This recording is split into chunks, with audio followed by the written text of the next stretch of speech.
Number 3. Connie Converse. Elizabeth Ian Converse, better known as Connie Converse, was born in Lacona, New Hampshire in August 1924. Connie was the middle child, with a brother 3 years older and a brother 5 years younger. Her father was a minister, and her mother was a talented musician and accomplished pianist. The Converse family was very religious. Dancing, consuming alcohol, and card playing were forbidden in their home. The only music played in the house was either classical or religious. According to Connie's diary entries, her family life was unpleasant. Her older brother Paul struggled with mental health issues. Paul's psychotherapist concluded that his mental issues stemmed from their mother's domineering attitude. Connie wrote that she wished her mother would become mute because she thought it would improve her family's life. She said that her mother's behavior led her to being quiet often. Connie was an excellent student. She was valedictorian and won several awards in high school, including an academic scholarship to Mount Holyoke College in South Hadley, Massachusetts. Mount Holyoke College was her mother and grandmother's alma mater. In college, Connie got her first taste of freedom, but she ended up dropping out after 2 years. Her younger brother, Philip, said she moved around for 5 years after dropping out. In the 1950s, Connie Converse got an apartment in New York City's Greenwich Village. She eventually changed her name from Elizabeth to Connie. Connie was a nickname she got in New York City. She worked at the Academy photo offset printing house during the day and wrote poetry and songs on her guitar at night. In her apartment, she recorded music on a tape recorder and then mailed the tapes to her younger brother, Philip, and his wife. She also played songs for friends. In 1954, one of her friends asked her to play a semi-regular gig at a music salon. Connie Converse's performances with her guitar were tremendously popular with the audience. The show was hosted by Gene Deitch, an animator and audio enthusiast. Deitch recorded the performers, including Connie. A recording of Connie performing somehow got to the people on CBS's morning show, and she was asked to perform on the show. She agreed and played while sitting next to famed newsman Walter Cronkite. Television was broadcast live at the time, so no archive footage is available. Some stills of the show have survived, but since there is no recording of the show, the only live performance of Connie Converse is the Deitch recordings. The appearance on the morning show did not do much to further her career. Connie Converse eventually moved from Greenwich Village to Harlem. She bought a piano and started writing new music. Her new songs were supposedly a departure from her previous work, but there's only one recording of a song she played on piano. Connie Converse recorded all her songs on guitar and titled it Music's Volume 1 and 2. The tape ends with her piano song, The Vanity of Vanities. The song is very different from her previous songs.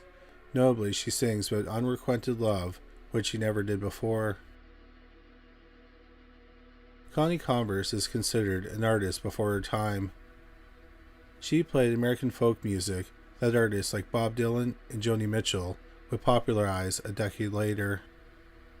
Often, American folk singers perform with a guitar, and their lyrics are intimate and from a more personal standpoint.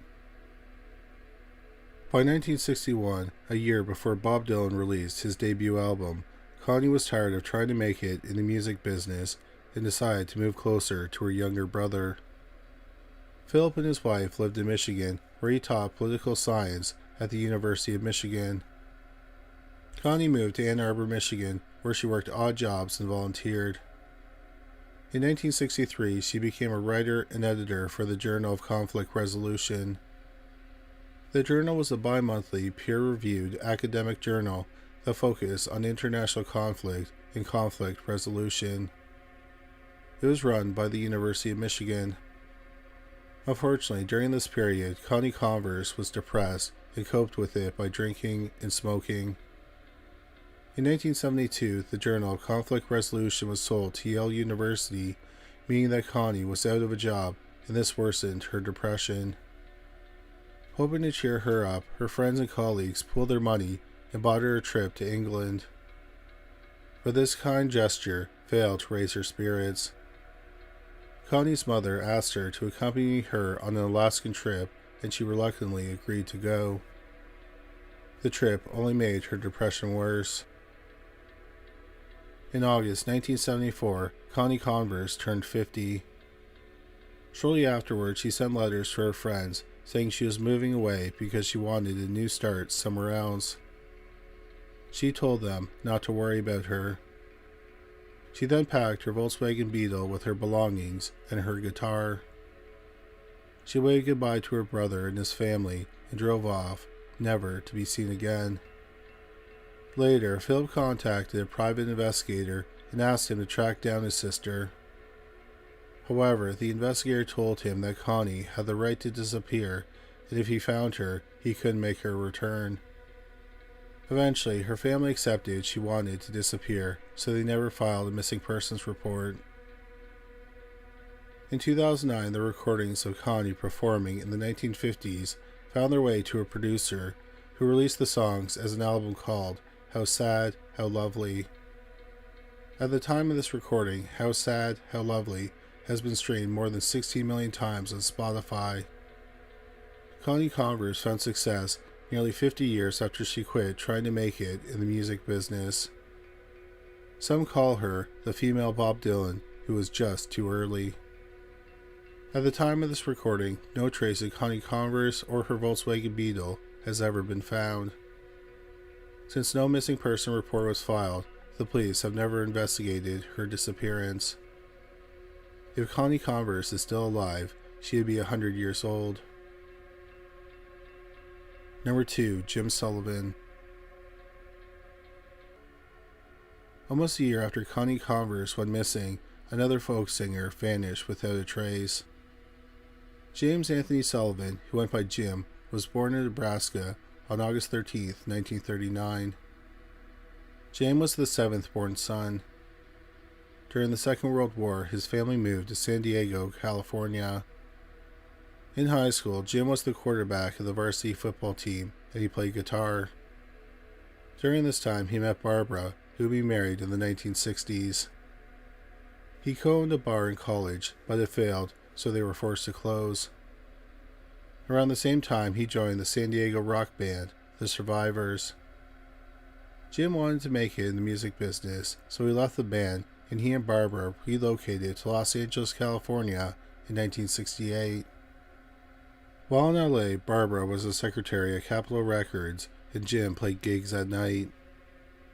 Jim was part of a small Hollywood circle of friends, which included actor and director Dennis Hopper. Jim had a small uncredited role in Hopper's 1969 film, Easy Rider. Jim plays a guitarist at a hippie commune.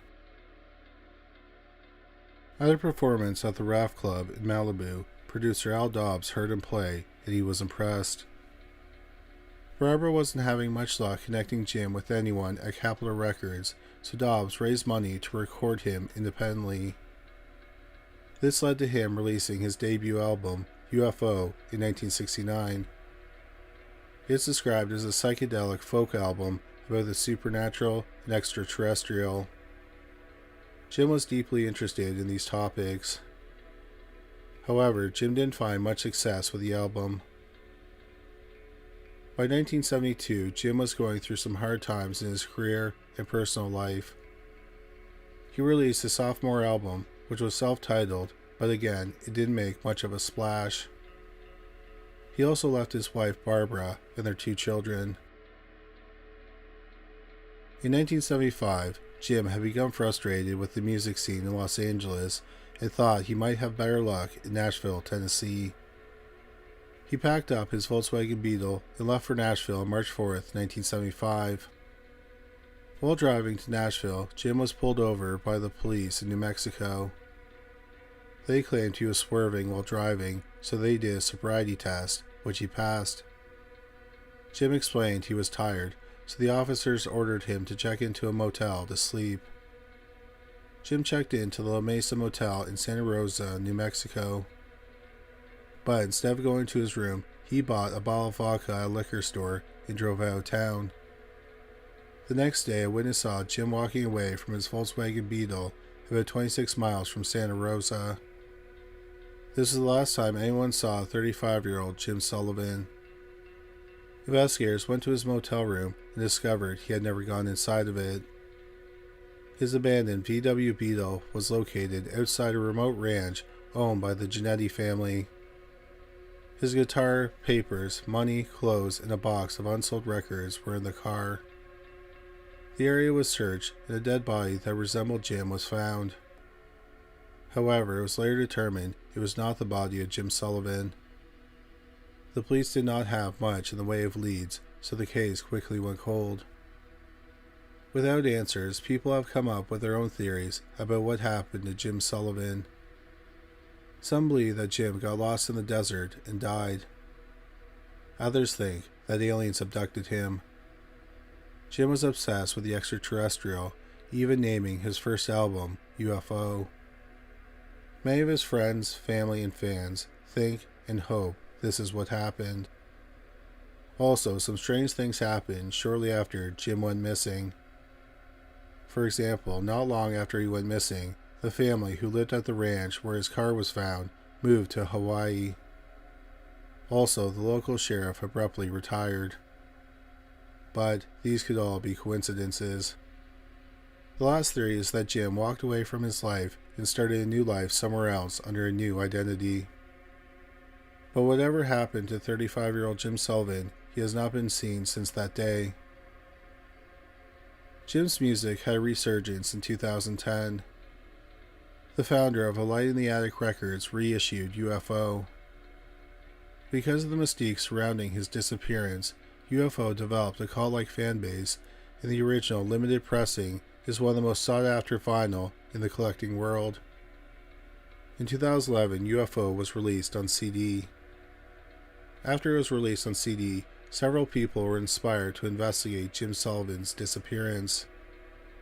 But no one has come any closer to figuring out what happened to the folk musician. The last of Jim Sullivan's work was released in 2019.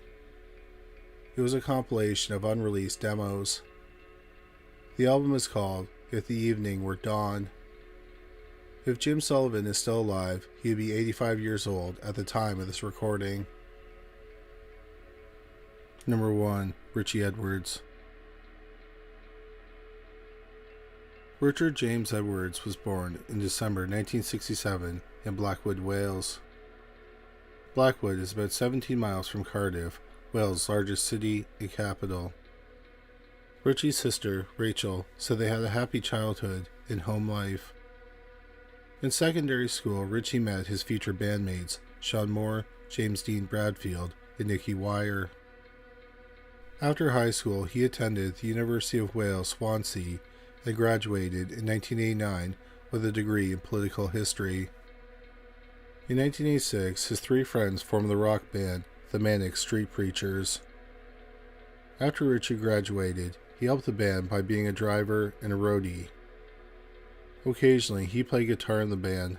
The problem was he wasn't a talented guitarist, but they thought he was a good lyricist. He and bassist Nicky Wire wrote all the band's lyrics. The bandmates also liked the musical direction Richie was taking in the band. In 1989, he became an official band member as the rhythm guitarist and co-lyricist. The Manic Street Preachers' debut album, Generation Terrorist, was released on February 10, 1992. The album was a hit in the United Kingdom, reaching gold status with more than 250,000 albums sold. Their sophomore album, Gold Against the Soul, was released the following year in 1993. It was an even bigger hit than their first album, and it peaked at number 8 on the UK album charts. It was also certified gold. August 30th, 1994 saw the release of The Holy Bible, Manic Street Preachers' third album. The Holy Bible reached number 6 in the UK album charts, but did poorly in sales compared to their previous albums. During this time, Richie Edwards was struggling with his mental health. He was severely depressed and suffering from insomnia. He was abusing alcohol and self-harming. Richie was also dealing with anorexia. He was very open about his mental health issues. He said that self-harm made him feel much better because he could concentrate on the pain. Compared to the pain, everything else seemed trivial. After a gig in 1991, Richie was interviewed and did something disturbing. As an answer to a question, he carved "for real" into his forearm with a razor blade. 18 stitches were required to close the wounds. Around the time the Holy Bible was released, Richie had checked himself into Whitchurch Hospital, a psychiatric hospital in Cardiff. Richie later checked himself into the Priory, a private mental health facility in London, England, known for treating celebrities with mental health issues. Richie missed promotional work for the album and did not perform at the Reading Festival and Tea in the Park with the Manic Street Preachers. The band did not get someone else to play with them. Instead, they just played as a three-piece. Richie was released from the Priory in September 1994, and he joined the band for a tour of Europe. It turned out to be his last tour. On December 21st, 1994, the Manic Street Preachers played at the London Astoria in London, which was the last date of their tour. The performance was notable because the band smashed their equipment and damaged some of the lighting. It all started when Richie smashed his guitar. On February 1st, 1995, Richie and lead singer and guitarist James Dean Bradfield were supposed to fly to the United States to promote their latest album, but Richie never showed up. He was ultimately reported missing. Investigators discovered that in the 2 weeks before his disappearance, he withdrew £200 daily from his bank account. So in total, he had withdrawn £2,800.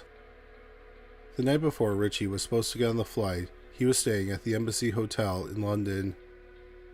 Earlier that day, he gave a friend the 1934 book, Novel with Cocaine, by Emma Gave. He told her to read the introduction. In the introduction, the author details his stay in a mental asylum before he disappears. Richie had some books and videocassettes with him in the hotel room. He put them in a box with a note that reads, "I love you," and wrapped the box like a gift. The box was addressed to his on-again, off-again girlfriend, Jo, whom he had split with weeks earlier. According to Withdrawn Traces, a book about Richie's disappearance by Sarah Hawes Roberts and Leon Noakes, a woman named Vivian visited Richie at the hotel that day. He tried to give her his passport because he said, quote, "I don't need this anymore," unquote. The last confirmed sighting of 27-year-old Richie Edwards was when he checked out of the Embassy Hotel at 7 a.m. When his room was being cleaned, the hotel employee found some of his toiletries, his suitcase, and some of his Prozac. Instead of going to the airport, Richie drove back to his home in Cardiff, where he dropped off his passport, credit card, the rest of his Prozac, and a receipt for the Severn Bridge toll booth, which was timestamped at 2:55. After going home, he got back into his car and disappeared. Several people have claimed to have seen Richie in the 2 weeks after he was supposed to get on the plane. On February 7th, 6 days after Richie went missing, a taxi driver said he picked up a man resembling Richie at the King's Hotel in Newport, which is just outside of Cardiff. The taxi driver drove him around the Cardiff area and eventually took him to Blackwood, Richie's hometown. He drove him to the Blackwood bus station, but the man told him this was not the correct place. He then asked to be driven to the Pontypool railway station. As requested, the man then drove him to the Pontypool railway station, but once again the man did not get out. The driver then took him to the Severn Bridge service station, where he finally got out of the cab. The man paid the £68 fare in cash. Another sighting of Richie happened in a Newport passport office. The man was unaware Richie was considered missing. He spoke to him briefly about a mutual friend, and then Richie left. 2 weeks after Richie went missing, on February 14th, his car was found at the Severance service station. The car was declared abandoned 3 days later, and the police examined it. They discovered that the battery was dead. They noted that it looked like someone had been living in it.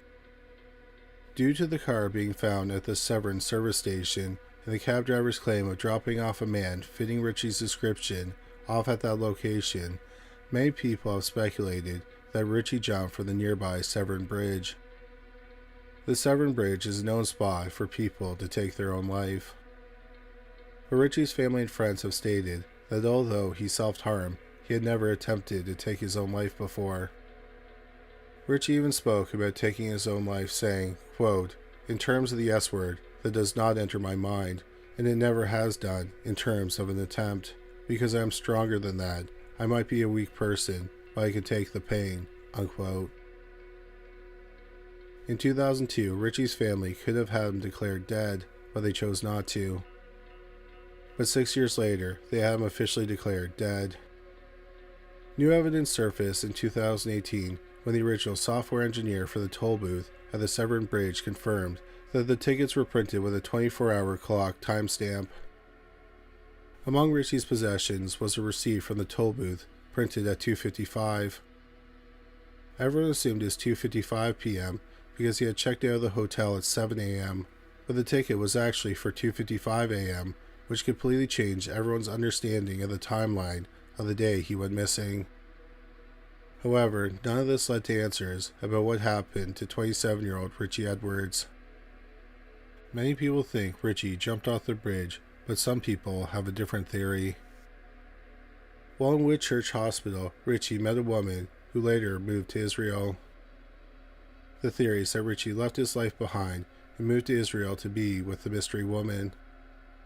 Though this may sound far-fetched, Richie's sister, Rachel, gave some credence to the theory. She said that Richie had talked about going to that part of the world before he vanished. Coming up on the 30th anniversary of Richie's disappearance, Rachel is still campaigning to find her brother. The missing persons case is still open. The Manic Street Preachers have continued performing, and they have never replaced Richie. In 2023, they played at the Glastonbury Festival. While on stage, bassist and lyricist Nicky Wire said, quote, "The first time we played was 1994. It was the four of us. We had the one and only Richard Edwards with us. Oh yes, we had a fucking blast. Everything that could go wrong did go wrong. It was fucking fun, you know," unquote. If Richie Edwards is still alive, he'd be 56 at the time of this video. Thank you so much for watching this video. We hope you found it interesting. If you did find it interesting, please make sure you subscribe. We'll have a new video about the paranormal every week. If you just discovered this channel, please make sure you check out our other channel, Criminally Listed. We have over 325 videos featuring bizarre but true crime stories. You can find it at youtube.com/criminallylisted. We also have a podcast about cold cases that were eventually solved called Criminally Listed Presents Into the Killing. You can find it on Stitcher, Spotify, Amazon Music, and anywhere you find great podcasts. But that's all for today. Thanks again for watching.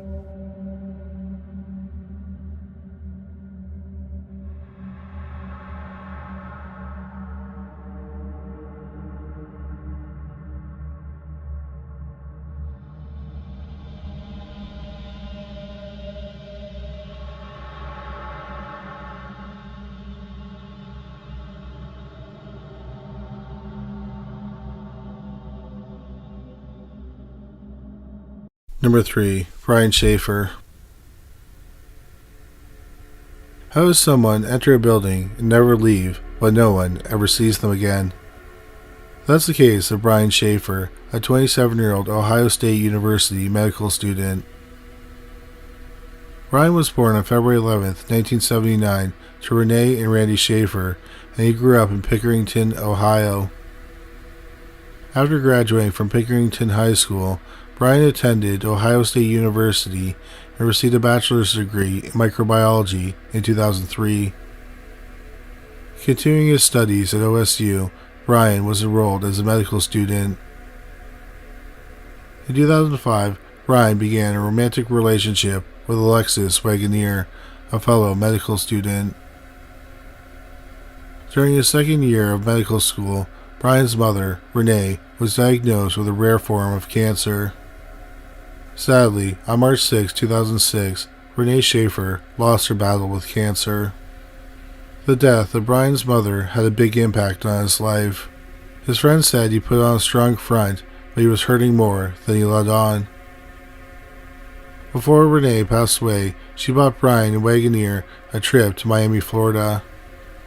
The trip was set for April 3, 2006, during Brian and Wagoneer's spring break. With spring break approaching, Brian was busy studying for midterms. He met his father, Randy Schaefer, for dinner on March 31st. Randy thought his son was exhausted. During their meal at Outback Steakhouse, Brian told his father that he was going bar hopping later that night. Randy Schaefer didn't think that was a good idea, but he knew his son was an adult and he could make his own decisions. After dinner at 9 p.m., Brian called his girlfriend, Alexis Wagoneer, to confirm the details of their Florida trip. She said the conversation seemed normal, and Brian ended the phone call with, "Love you." At 9:30 p.m., Brian met his friend, William Clint Florence, at the Ugly Tuna Saloon for drinks. Brian and Florence went bar hopping in the Arena District in Columbus. The area is called that because of the nationwide arena where the NHL team, the Columbus Blue Jackets, play.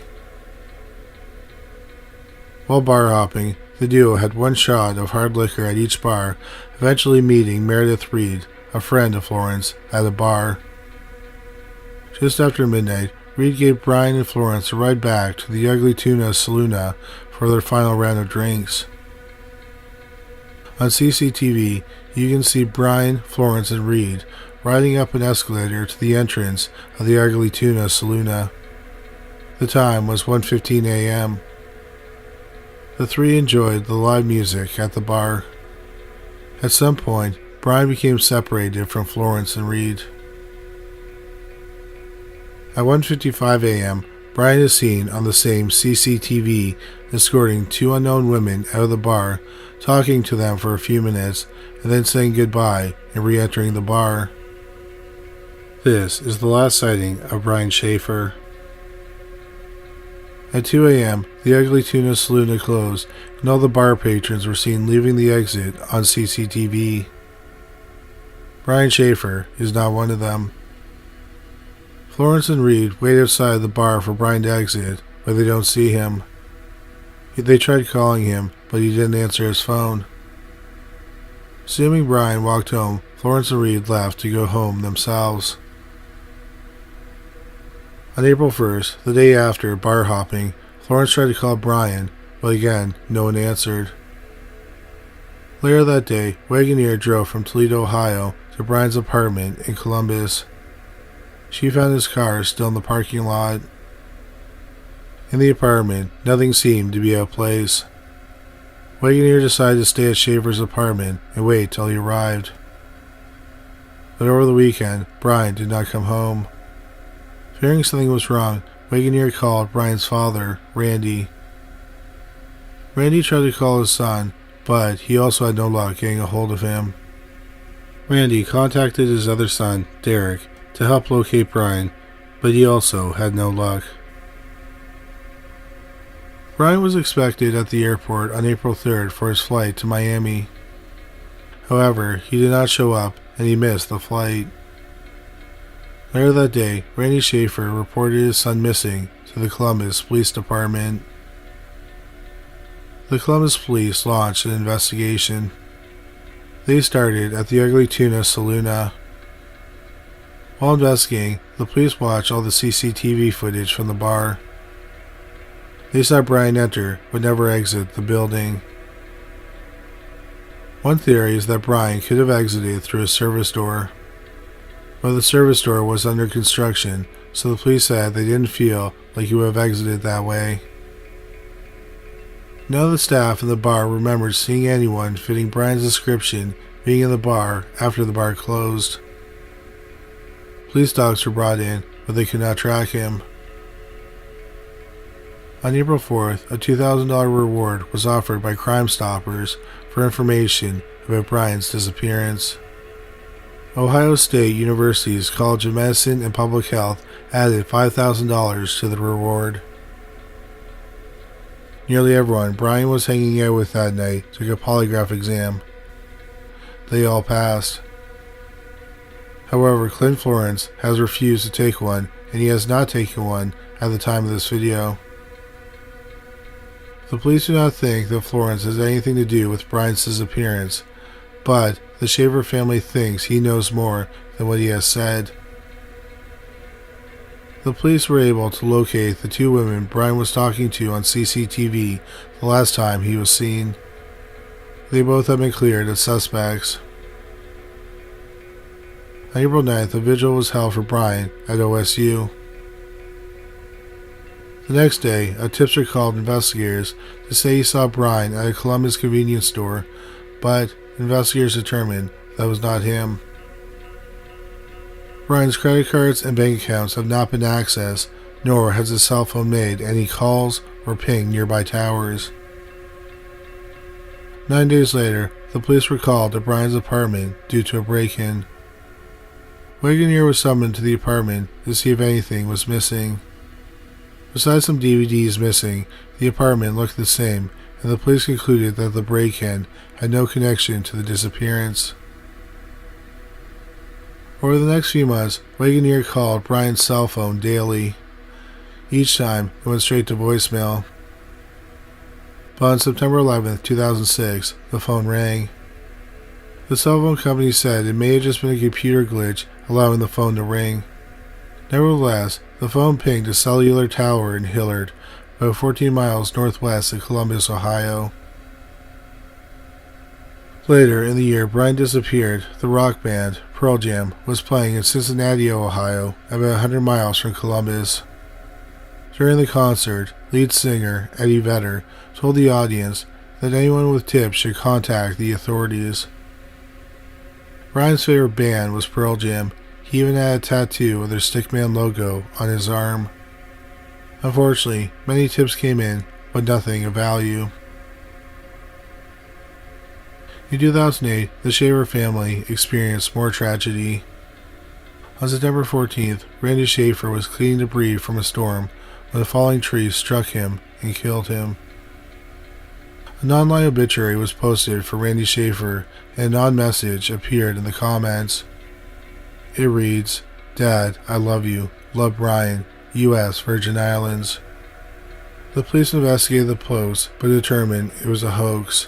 The IP address was linked to a public access computer in Franklin County, Ohio, but they have yet to find who wrote the message. In 2020, a photo was sent to the FBI. In the photo is a homeless man in Mexico who resembles Brian, but FBI analysis determined it was not Brian. 15 years after Brian's disappearance, the police released age-progressed images of what Brian might look like at age 42. Some theories have emerged that Brian was murdered the night he went missing. However, there is no evidence of foul play. No one in the bar saw any altercations, and he did not leave through the front door. Another theory is that Brian was murdered, and since construction was going on in the bar, he was buried in the bar somewhere. But the police don't think that this happened because dogs have not detected the scent of a body. Several people think that Brian took his own life. This could be correct because Brian was sad about the death of his mother and he was dealing with the stress of medical school. He may have found it all too overwhelming and decided to end it all. The police have investigated that theory, but they have found no evidence that supports it either. Based on their experiences, most people who are suicidal want their body to be discovered so people know that they are gone. Also, Columbus is the most recorded city by CCTV in Ohio, so Brian would have had to appear on CCTV at some point before taking his life. The last theory is that, after the death of his mother, Ryan wanted to start a new life, so he walked away from his old life. Friends have said that Brian told them that he'd like to go away and live somewhere tropical and warm and pursue his true passion, music. Although that could have happened, Brian was intoxicated that night, and to manage to leave without being seen and not use any of his credit cards or bank accounts would have been very difficult. At the time of this video, Brian Schaefer is still missing. The police have no leads. There's a $100,000 reward for information regarding his whereabouts. Number 2. Michael William Negrete. On March 25, 1981, Miguel and Mary Negrete became proud first-time parents to their son, Michael William Negrete. Michael had a typical childhood. He grew up in California and had the same interests as many American kids in those times, like Star Wars, The Simpsons, and video games. In middle school, he became a big fan of music. He especially liked John Coltrane, a jazz saxophone player popular in the 1960s. Michael joined the middle school orchestra playing trumpet. In 1997, Michael and his family moved to San Diego, California. He initially had a difficult time with the move, but he eventually joined the Rancho Bernardo High School marching band and made friends within that group. During his senior year, he joined the San Diego Youth Symphony. He appeared to have a bright future in music.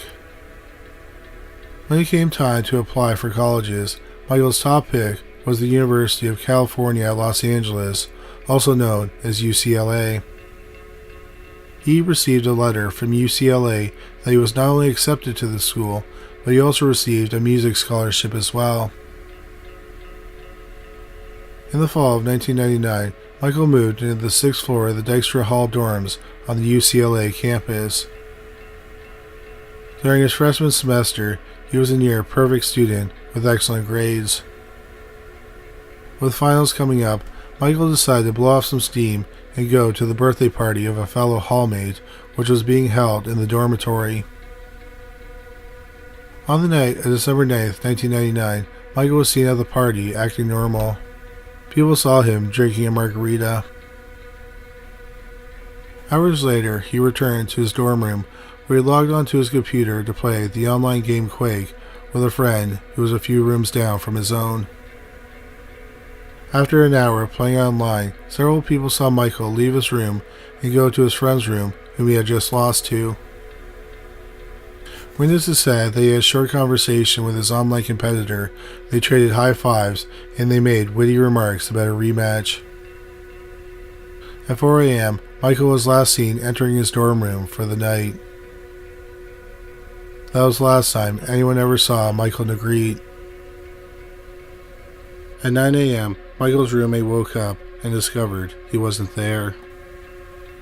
What was weird was that all his belongings, including his clothes, shoes, wallet, and musical instruments, were there.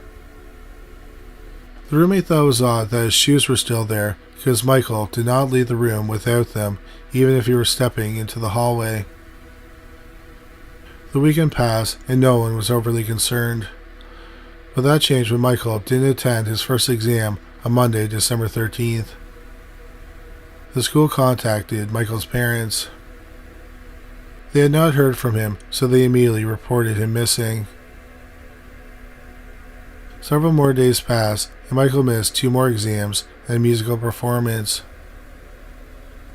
News of the disappearance spread fast around the campus. The school, the staff, and the students created a $100,000 reward for information.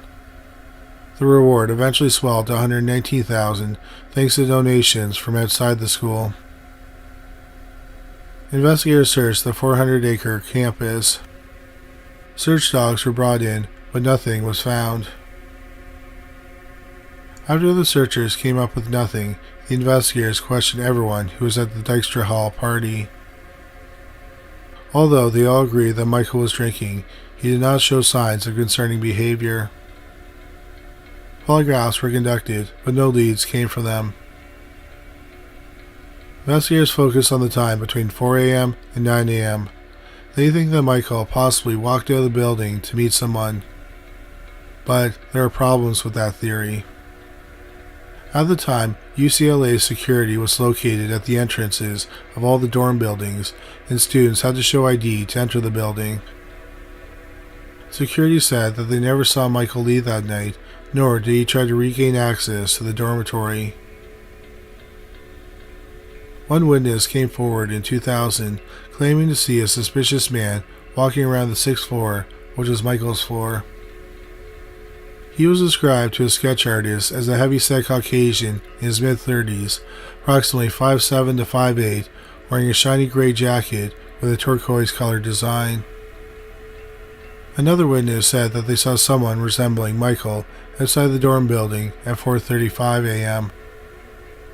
Both witnesses' stories did not generate any new leads, and the police do not know if they are connected. It was thought that another lead developed as Michael's AOL Instant Messenger account, TrainFan1, suddenly became active. Investigators traced down the lead, but unfortunately, it was a dead end. They found out that after a time of inactivity, the username expired, allowing the next Coltrane fan to snatch up the username. Michael's credit cards and bank accounts have not been used since his disappearance. After 23 years, the police do not have any new leads, and the case is still unsolved. But they do believe Michael Negrete met with foul play. The police still want to talk to the man in the sketch, but no one has ever come forward, and his identity remains a mystery. If Michael William Negrete is still alive today, he would be 41 years old at the time of this video. Number 1. Keith Reinhardt. The story of Keith Reinhardt vanishing without a trace doesn't even start with him. In Silver Plum, Colorado, Tom Young owned a small bookstore on the small town's main road. On September 7, 1987, Young closed the store, and he was never seen alive again. The townspeople thought that Young was going on a trip to Europe, but after 3 weeks, no one had heard or saw from him or his dog, Gus, so the townspeople started to talk. His bookstore was eventually closed due to non-payment of rent. Almost a year later, in June 1988, Keith Reinhardt, a 48-year-old Chicago sports reporter, moved to Silver Plume. Wanting more in life, Keith started a 3-month sabbatical from his job and met his friend, Ted Parker, in the Colorado town. Keith and Parker had been friends for 40 years. Keith wanted to open an antique store across the street from Parker's Cafe. The store was formerly Young's bookstore. If the antique store worked out, Keith would send for his wife, Carolyn, and they would make Silver Plume their permanent residence. As Keith neared 50, he was having somewhat of a midlife crisis. He set goals to get in better shape, overcome his fear of heights, and start writing a novel. Soon, Keith became obsessed with the man who owned the storefront that he was currently occupying, Tom Young, and the mystery of his disappearance. Thinking it was a good story, Keith started talking to residents in Silver Plume who knew Young. When Keith started writing his book, he based the main character, Guy Gypsum, on Young and himself. People said that Keith would get so wrapped up in his story that he sometimes believed he was Gypsum. On July 31, 1988, in the nearby Republican Mountain, 2 hunters discovered a body along with the remains of a dog. Both had a single gunshot wound to the head. The police investigated and determined it was the bodies of Tom Young and his dog, Gus, who went missing a year earlier. A revolver was located at the scene. During the investigation, the police learned that Young purchased the gun 4 days before he went missing. They ruled his death a suicide. A week later, at 2:30 p.m., Keith Reinhardt closed his antique store for the day. He walked around the town telling several people he was going to climb to the top of Pendleton Mountain. At 4 p.m., he entered Parker's Cafe and told his friend about the climb. Keith said if I don't return, they call in the rescue. No one took Keith seriously because he didn't climb alone because of his fear of heights. It was also 4 p.m. and that hike would take 6 hours to conquer. Also, he wasn't dressed appropriately for a climb. He wore tennis shoes, blue jeans, and a flannel shirt, and he had no supplies. On August 7, 1988, at 4:30 p.m., Keith was last seen walking towards the mountain. He was never seen again. The next morning, when he didn't return, a 125-man search party with helicopters and a dozen tracking dogs combed Pendleton Mountain. Tragically, during the 7-day search, one of the pilots crashed and died in the mountains. The search was called off after 7 days because no clues were found regarding Keith's whereabouts. Some of the problems were the difficult terrain with 3,000 vertical feet and 60-degree slopes.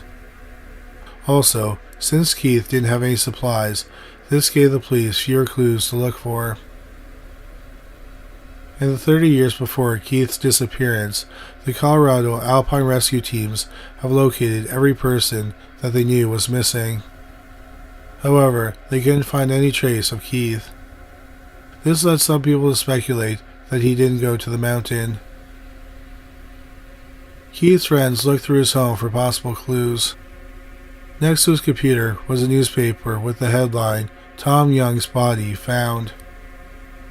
When friends looked at his computer, the unfinished novel he was working on was still on the screen. The last words he wrote were, "Guy Gypsum changed into some hiking boots and donned a heavy flannel shirt." He understood Tom now and his motivation. Guy closed the door and then walked off towards the lush, shadowless Colorado forest above. His friends didn't find any definitive clues regarding his whereabouts. Keith Reinhardt's case appeared on the January 31st, 1990 episode of Unsolved Mysteries. However, no new leads came from the show. Some theories have emerged that Keith went into the mountains and took his own life, like Young. However, his family said he was optimistic about the future and had a positive mental attitude, so they felt that this was not a real possibility. Another theory is that Young and Keith were gunned down by the same person. Operating the same storefront, it's possible that they both came across something someone wanted to keep quiet. While Young's death was ruled a suicide, ballistic testing from Young's gun could never confirm if the bullet came from that gun. Some of Keith's family and friends have a theory that he wanted to make his own mystery and walked away from his life. His friends and family believe that the discovery of Young's body ruined the mystery of Keith's unfinished novel and it sunk the author's story. They also claim that the antique store was not doing well and he could see his dreams slipping away. The day Keith vanished, he told as many people as possible about climbing Pendleton Mountain to leave a false trail and just leave everything behind. Keith's wife, Carolyn, does not believe that theory because she doesn't believe he would have left behind his loved ones. However, she still hopes he is alive. She said that if he came home, she wouldn't divorce him and she would come to terms with his reasons for leaving. Unfortunately, Keith's son, Sven, who appeared on Unsolved Mysteries, died from carbon monoxide poisoning in November 2001. In September 2021, 2 college film students were hiking and shooting footage for a student film on Pendleton Mountain when they came across Keith's wallet. It is the first trace of him that's been found in 33 years. A documentary in the works explores the possibility of Young and Keith meeting foul play. According to their website, the Dark Side of the Mountain documentary is in post-production with no release date set. Next year marks the 35th anniversary of Keith Reinhardt's disappearance. If he is still alive, he would be 85 years old. Number 3. Ambrose Small. Ambrose Small was a Canadian businessman He was born on January 11, 1863, in Toronto, Ontario. Ambrose owned a successful chain of theaters in Canada. In 1919, he was looking to sell off the chain of theaters. He found a buyer, Trans-Canada Theatres Limited. They would pay him over $1 million up front in a lump sum, then $750,000 in installments over the next 20 years.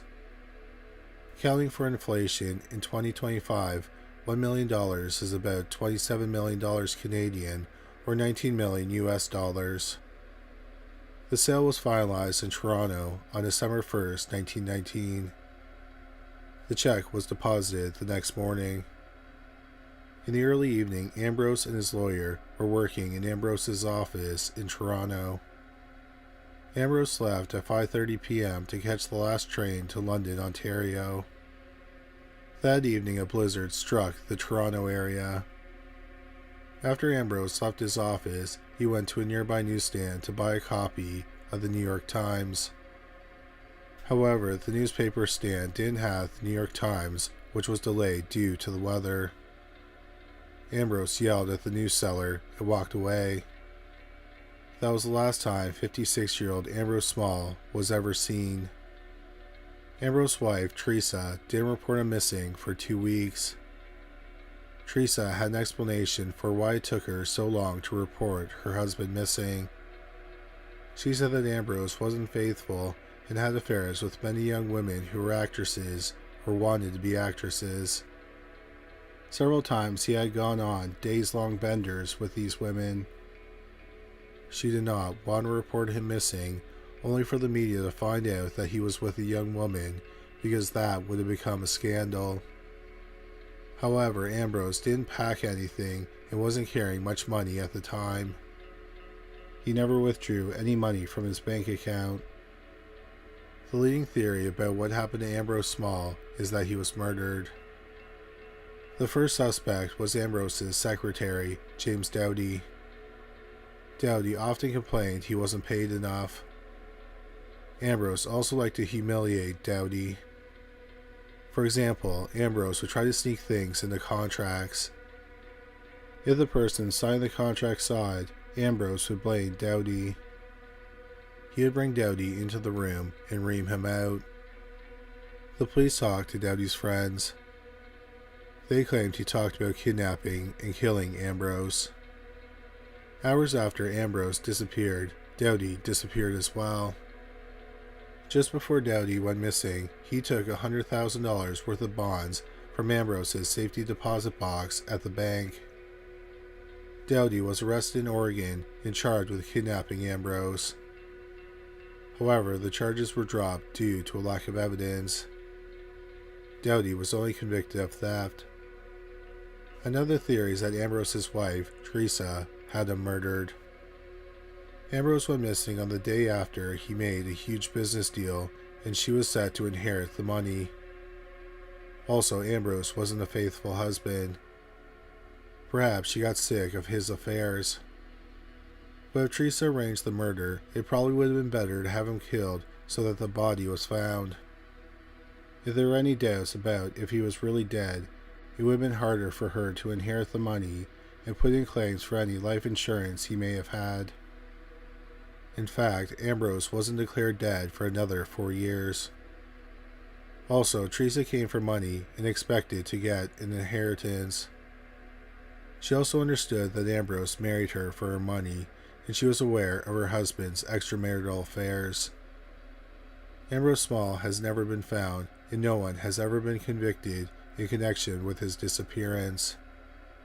Supposedly, Ambrose haunts one of the theaters he used to own, the Grand Theatre in London, Ontario.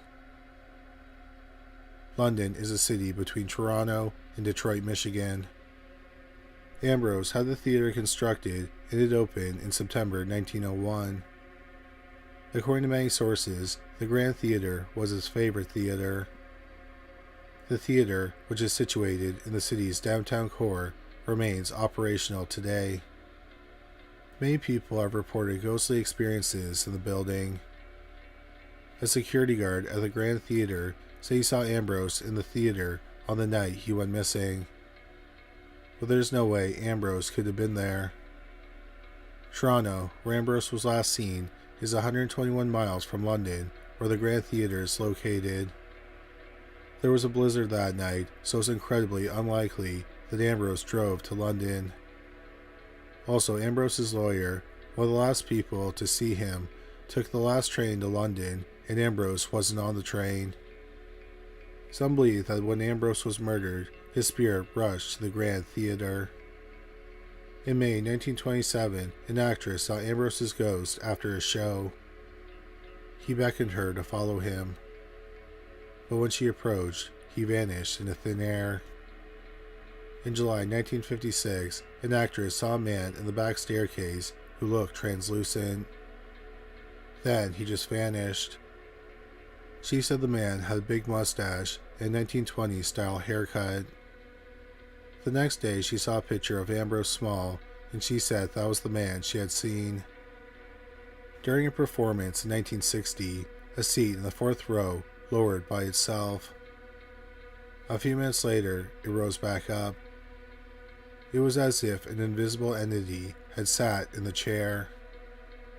The area that is now the balcony was originally Ambrose's office. One night during the closing night of a play, actors saw the shadow of a man against the back wall of the balcony. Other people have seen his figure pacing in the back row of the balcony. Performers have heard knocks on their dressing room doors. When they go to the door, no one is there. In 1970, renovations were being done to the theater. There is a large painted arch over the stage. The arch was nearly destroyed when a bulldozer hit its foundation. Then, suddenly, the bulldozer stopped working, so it couldn't do any more damage, and the arch was saved. One day, a wall collapsed. Behind the wall was a staircase. The news reports did not indicate where the stairs led. In 1973, a lighting technician saw a man with a beard and a brown coattail sitting in the balcony. The technician tried to talk to the man, and he vanished into thin air. Office workers have reported that their desk drawers open by themselves when they are alone in the office late at night. In 1975, a film crew from a local TV station were recording the interior of the theater. They brought a special spotlight. 3 light bulbs burned out while they were shooting. Back at the studio, they retested the bulbs, and they all worked. Another time, during a rehearsal for a play, the cast had sand fall on them. The crew checked to see if any sandbags had leaked, but found nothing wrong with them. Women have said that they heard a man whispering their name. They also feel someone touching them in inappropriate places or tugging on their clothes. Sometimes the actresses hear whispers when they are on stage performing. Some have also felt a strange presence when they are on the stage. They also hear footsteps in the wings of the stage. In September 2024, the Ontario Paranormal Society investigated the Grand Theatre.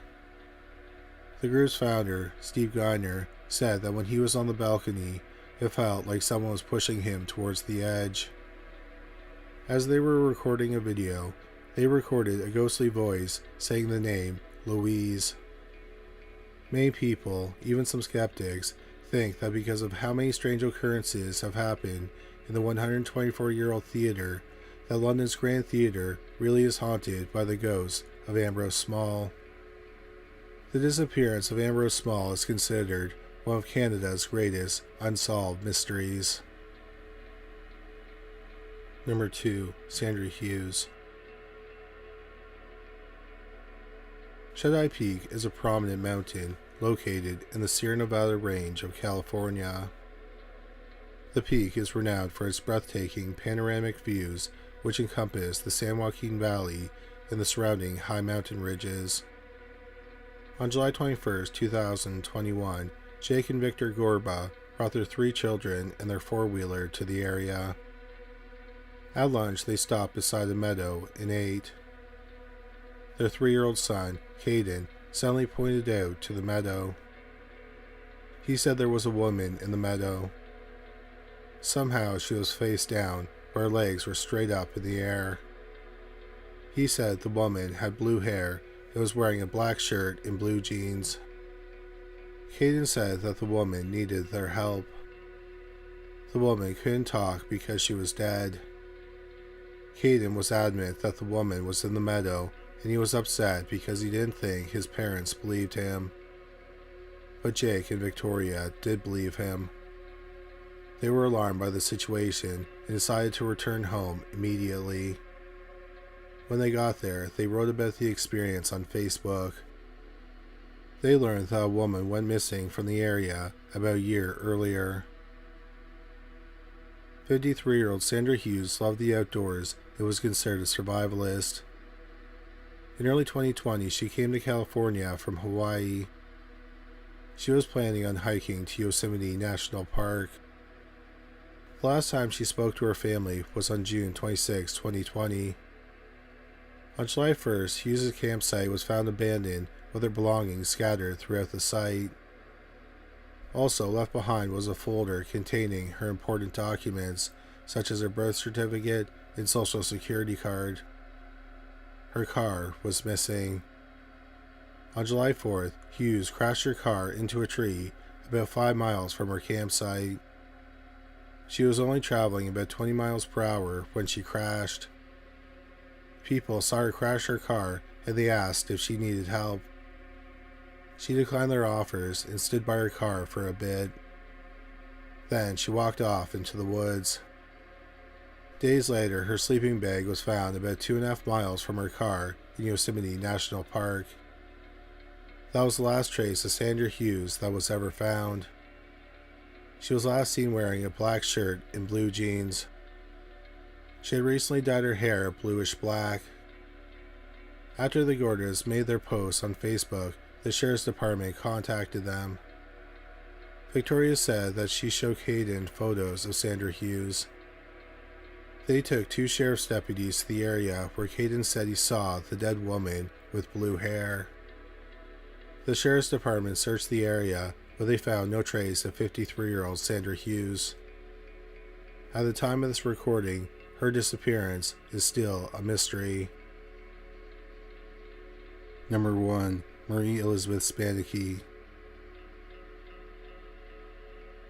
In early 2000, 33-year-old Jodie Foster, not the famous actress and director, but another woman, and her 3-year-old daughter, Hannah, moved into an apartment in Chico, California. When they first looked at the apartment, Jodie had a strange feeling, but she couldn't explain it. She sensed a darkness. It was like someone was watching her. She also noticed an unusual smell. She thought it was just carpet cleaner. However, none of this was enough to deter her from moving in with her daughter. They moved into apartment 14 on January 31st, 2000. Strange things happened the first night. Jodie had a horrifying nightmare. In the dream, a man and a woman were stalking a young woman. They were all wearing clothes that appeared to be from the 1970s.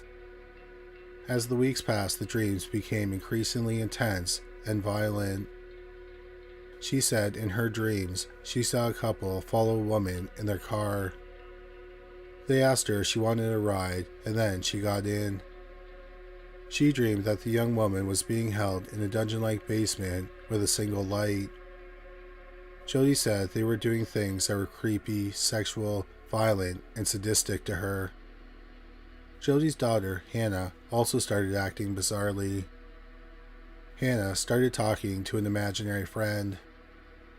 She said it was an angel, and her name was My Liz. Hannah said that My Liz would kiss her on the forehead while she was in bed. Hannah was adamant that My Liz was real. She had dark hair with a flip. She also drew pictures of My Liz. In one picture, a man appears to be hanging My Liz. Odd things also happened in the apartment. Light bulbs exploded, doors slammed on their own, and clocks would change time. Objects also seemed to move on their own. The first thing they noticed that moved was Hannah's shoes. They were usually kept near the door, and one day they weren't there.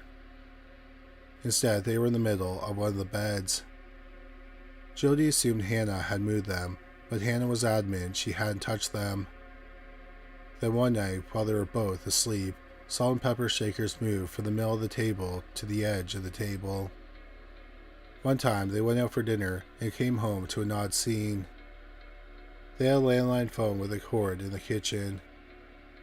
The receiver had been removed from the base and was in Jody's bedroom. In Hannah's room, all the toys had been piled in the center of the floor. On the top of the pile was a stuffed talking doll of Ernie from Sesame Street.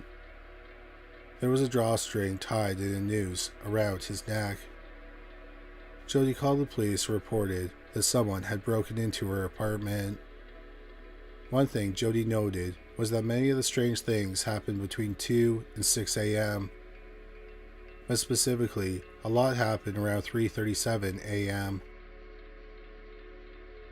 One night in February 2000 was particularly bad. Jody said she was awoken in the middle of the night.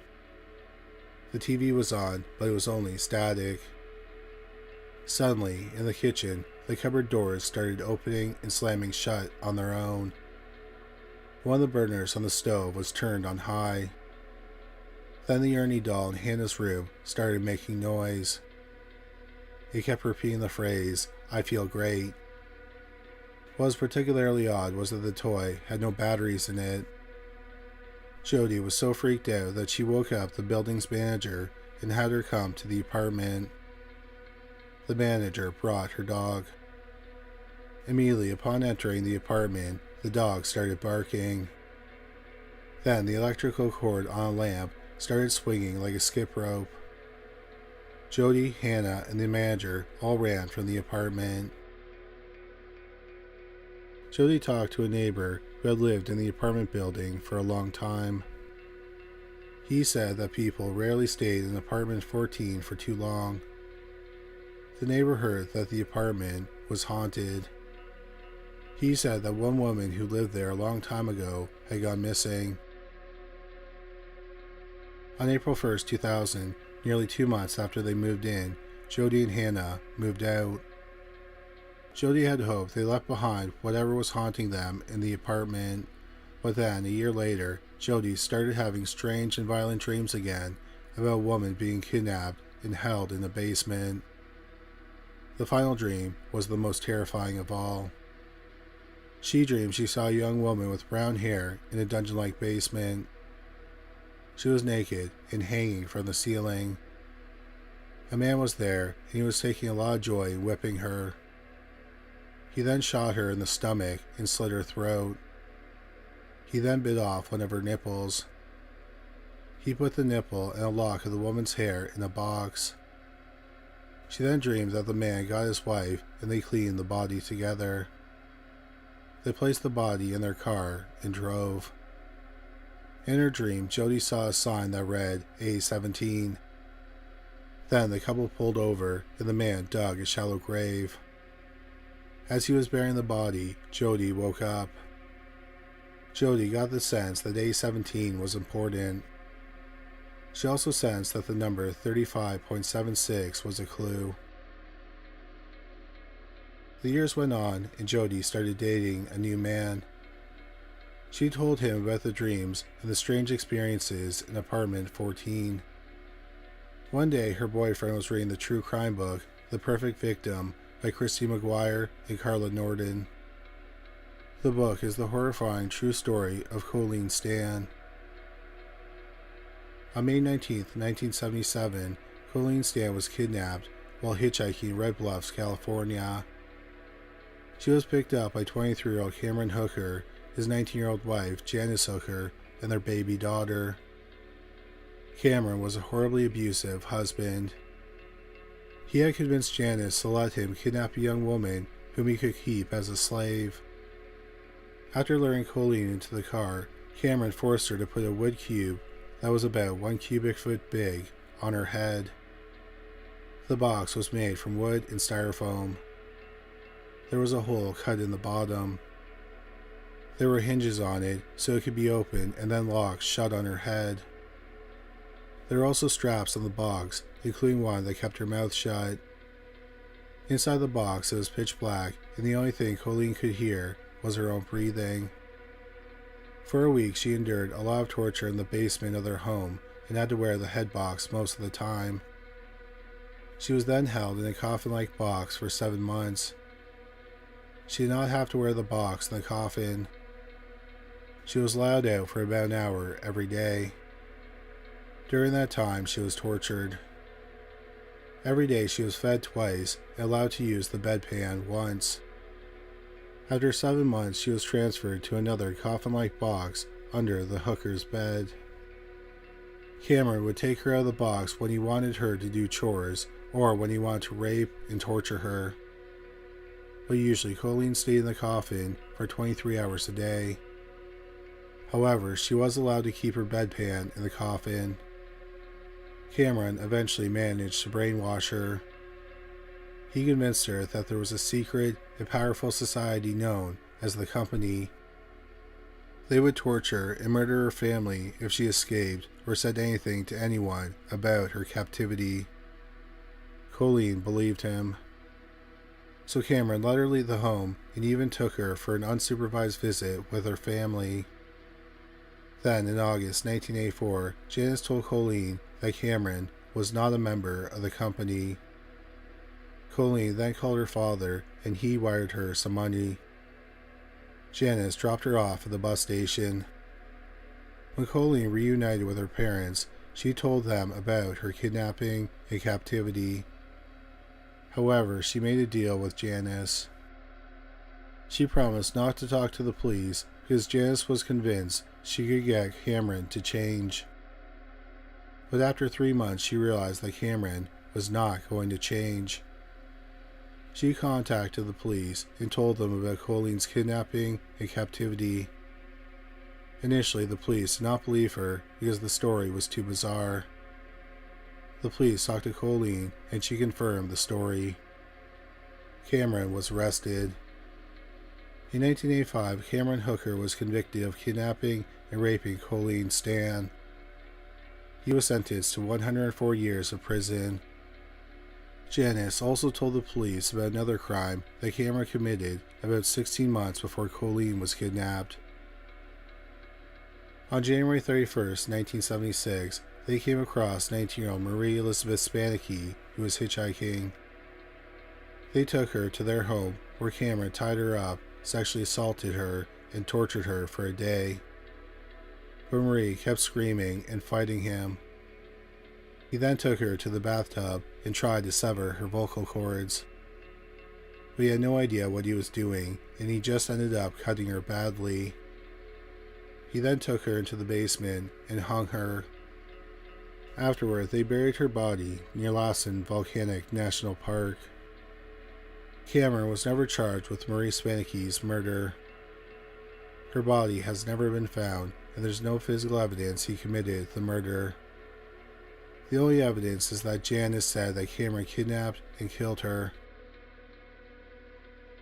Jodie Foster learned that when Marie Spanicki went missing, she lived in the same apartment as her and Hannah. Jodie and Hannah had moved into apartment 14 24 years to the day of Marie's disappearance. Also, Marie's nickname was Marliz. Her daughter's imaginary friend was My Liz. Hannah did some drawings of My Liz. In one of them, My Liz is being hanged. There was also a noose around the neck of the stuffed doll, Ernie. Jodie immediately realized that Marie's ghost haunted the apartment.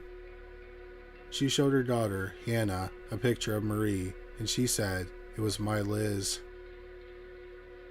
In July 2008, Jodie decided it couldn't hurt to contact the police.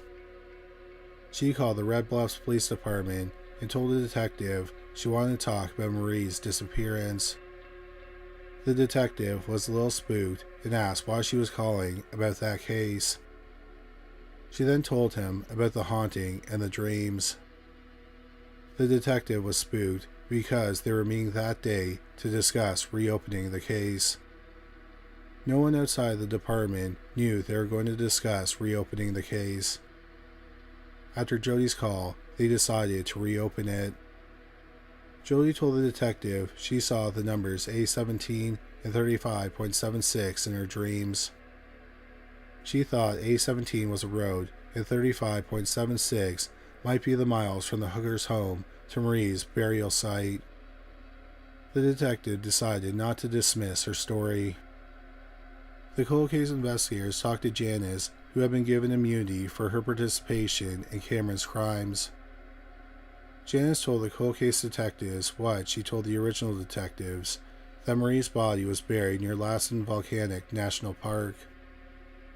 It turns out that there's an A17 road in the area. The police got more details from Janice about landmarks close where Marie's body was buried. Based on Janice's description, they believe they determined the area where Marie's body was buried. Jody said that the number that came to her was 35.76. The location where the police believe Marie's body was buried was 35.75 miles from the hooker's home. However, after searching the area, the police did not find Marie's body. Marie Spanicki's body has never been found, and no one has ever been charged with her murder. Cameron Hooker is the only suspect in her case. In 2021, Cameron was paroled to the Department of State Hospitals. At the time of this recording, he is 71 years old. Number 3. The Saba Bank. The disappearance of the pleasure craft Saba Bank has become firmly etched in the lore of the Bermuda Triangle. But even if you're not prone to the unknown, as they say, you have to admit that the yacht's vanishing still tickles the feel-good places when it comes to unsolved true crime. Here's what we know. It was a beautiful, cloudless Sunday, March 10th, 1974, in the Bahamas. In a slip at NASA's Yacht Haven Marina sat the Saba Bank, a brand spanking new 54 DeFever luxury cruiser. With a price tag of $300,000, or about $1.8 million today, the boat had all the bells and whistles when it came to emergency equipment. Radio locator beams, radar center, self-inflating life rafts, motorized dinghy, the works, and just about every type of radio available at the time. Skipper Cyrus Sedner was feeling pretty confident when he pulled out of the marina that Sunday with friends Elliot Cohen, John Turquino, and Raphael Kaplan along to lend a hand. Though Sedner didn't own the yacht, it belonged to Raphael's cousin, Manuel Kaplan. He knew it well, and also knew the waters along their 125 route to northeast Coconut Grove, Florida. It was to be the Saba Bank's first and final voyage. When the boat didn't show up to the Dinner Key Marina in Florida 2 weeks later, Manuel called the Coast Guard. Yet, despite the locator beacons on board the vessel, no trace of her was found in the days after her disappearance. Then, 13 days after it left port in the Bahamas, a Miami marina said it received a radio message from Tarantino to his family telling them he was okay and for them not to worry. Someone later reported seeing the Saba Bank and her 4-man crew in Jamaica, but nothing further was ever substantiated. The Coast Guard embarked on a search in conjunction with the Bahamian Air Sea Rescue Service, but the search was called off on April 26. As one Coast Guard spokesperson told the Miami News, "We put a considerable amount of work into locating this vessel, with no result." Flyers went up all over Florida's many marinas. Manuel Kaplan, the owner of the yacht, was offering a $2,500 reward for information. He later upped it to $25,000. There were no takers, but plenty of theories. The first, of course, is bad weather. However, there were no storms reported in the area, and the yacht's route took the 4 men pretty much along the coastline in no more than 50 feet of water. Even if she sank, rescuers would have been able to see the sunken remains from the air through the Caribbean's crystal-clear waters. Eventually, a story surfaced speculating that the Saba Bank was the target of some kind of insurance fraud. They pointed out that kind of fraud could explain why insurance company Lloyd's of London refused to pay Manuel Kaplan when he submitted his claim. But in truth, Lloyd's was refusing to pay out because it had a right to, because Manuel Kaplan's insurance policy had no clause for piracy. During the 1970s, dozens of luxury yachts went missing in the Caribbean. The Miami Herald newspaper counted no less than 44 boats that had vanished between 1971 and 1977. Many of those disappearances were gleefully chalked up to the Bermuda Triangle, which saw its popularity at its highest during the decade. The Coast Guard didn't think that the boat was mysteriously lost in the Bermuda Triangle. "We are not impressed," one guard spokesman told the Orlando Sentinel, with supernatural explanations of disasters at sea. At least two bastions of the 70s letters were inclined to agree. The first was the muckraking reporter Jack Anderson, one of the newsmen on Nixon's enemy list, and the second was future Floridian novelist Carl Hiaasen. Now primarily known for his neo-noir books, back then Hiaasen was an investigative reporter for the Miami Herald. He's the journalist we mentioned who counted 44 missing yachts in a 7-year period, and his reporting pinned the vanishing squarely on the shoulders of hijackers, specifically drug smugglers. In an expose published in 1977, Hiaasen added the Saba Bank to the list of missing luxury cruisers such as the Feisty, the Pirate Lady, the Hedonist, and the Sea Wind, all suspected victims of hijacking. Jack Anderson reported that night prior to the Saba Bank's departure, DEA officials in the marina spotted two known drug smugglers loitering around the marina, near where the Saba Bank was docked, bringing a weird 70s vibe to the idea of the Pirates of the Caribbean. But jokes aside, what is often lost in the telling of the story of the Saba Bank, triangle theory or not, is the very human toll. Raphael Kaplan's wife, Jane, told the Miami News in 1974, "This is very nerve-wracking for all of us. A lot of families are very upset." Then she added, without prompting, "Yes, I have heard of the Devil's Triangle." Number 2. Cayo Maru, Number 5. While Western lore has the Devil's Triangle, Eastern tradition has its own version of the vile vortex, called the Dragon's Triangle. As the legend goes, back in 1274, Mongol conqueror Kublai Khan and a fleet of ships set sail to invade Japan. But once the navy entered the Devil's Triangle, nearly all the ships went down, along with some 44,000 soldiers. The triangle was thought to protect the island nation from invaders. That was until it turned on the Japanese. From 1949 to 1954, the country was at a loss to explain the loss of 10 fishing and military seagoing vessels, so began to study this Pacific Bermuda Triangle to see what might be the trouble. On September 24, 1952, authorities of the Hydrographic Office launched a research ship called the Cayo Maru No. 5 to enter the Dragon's Triangle and report back what they found. It never reported back. Investigators were puzzled. The seas had been calm, with no foul weather recorded. Though the Cayo Maru had 150 tons of oil on board, there was no oil slick on the water's surface. There was also no radio SOS. 22 crew members and 9 scientists were presumed lost at sea. In the ensuing years, theories have cropped up as to the fate of the Cayo Maru and his crew. Was it sideswiped by a larger U.S. military vessel in the dead of the night?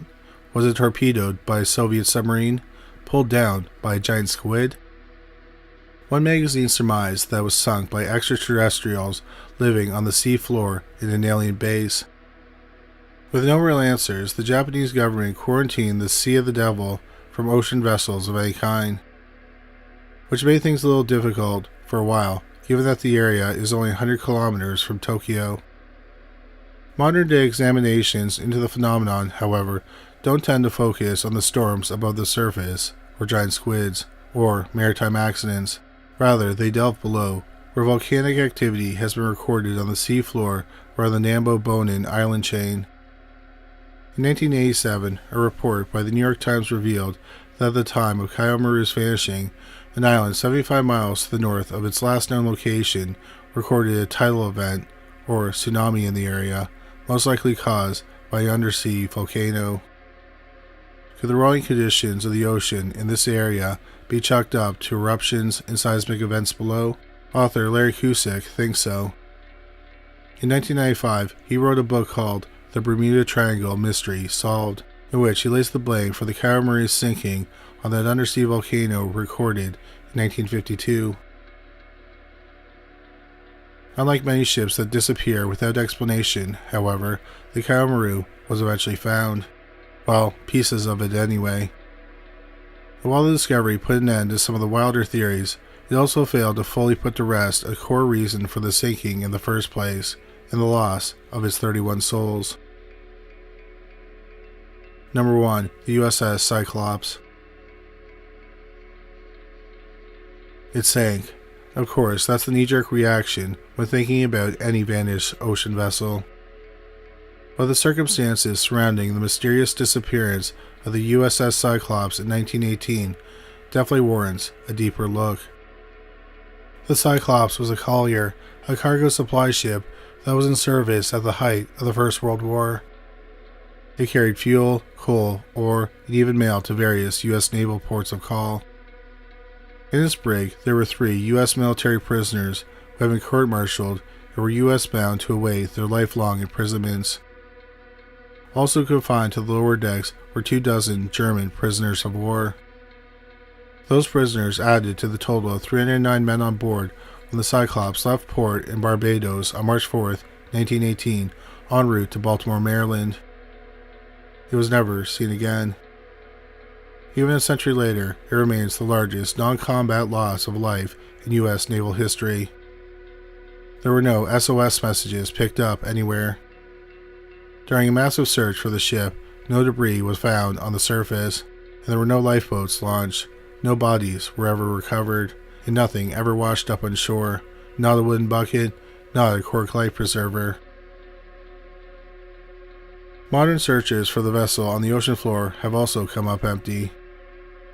In 1968, a Navy diver swore that he found the wreck, but when the Navy asked to see it, the diver couldn't find it again.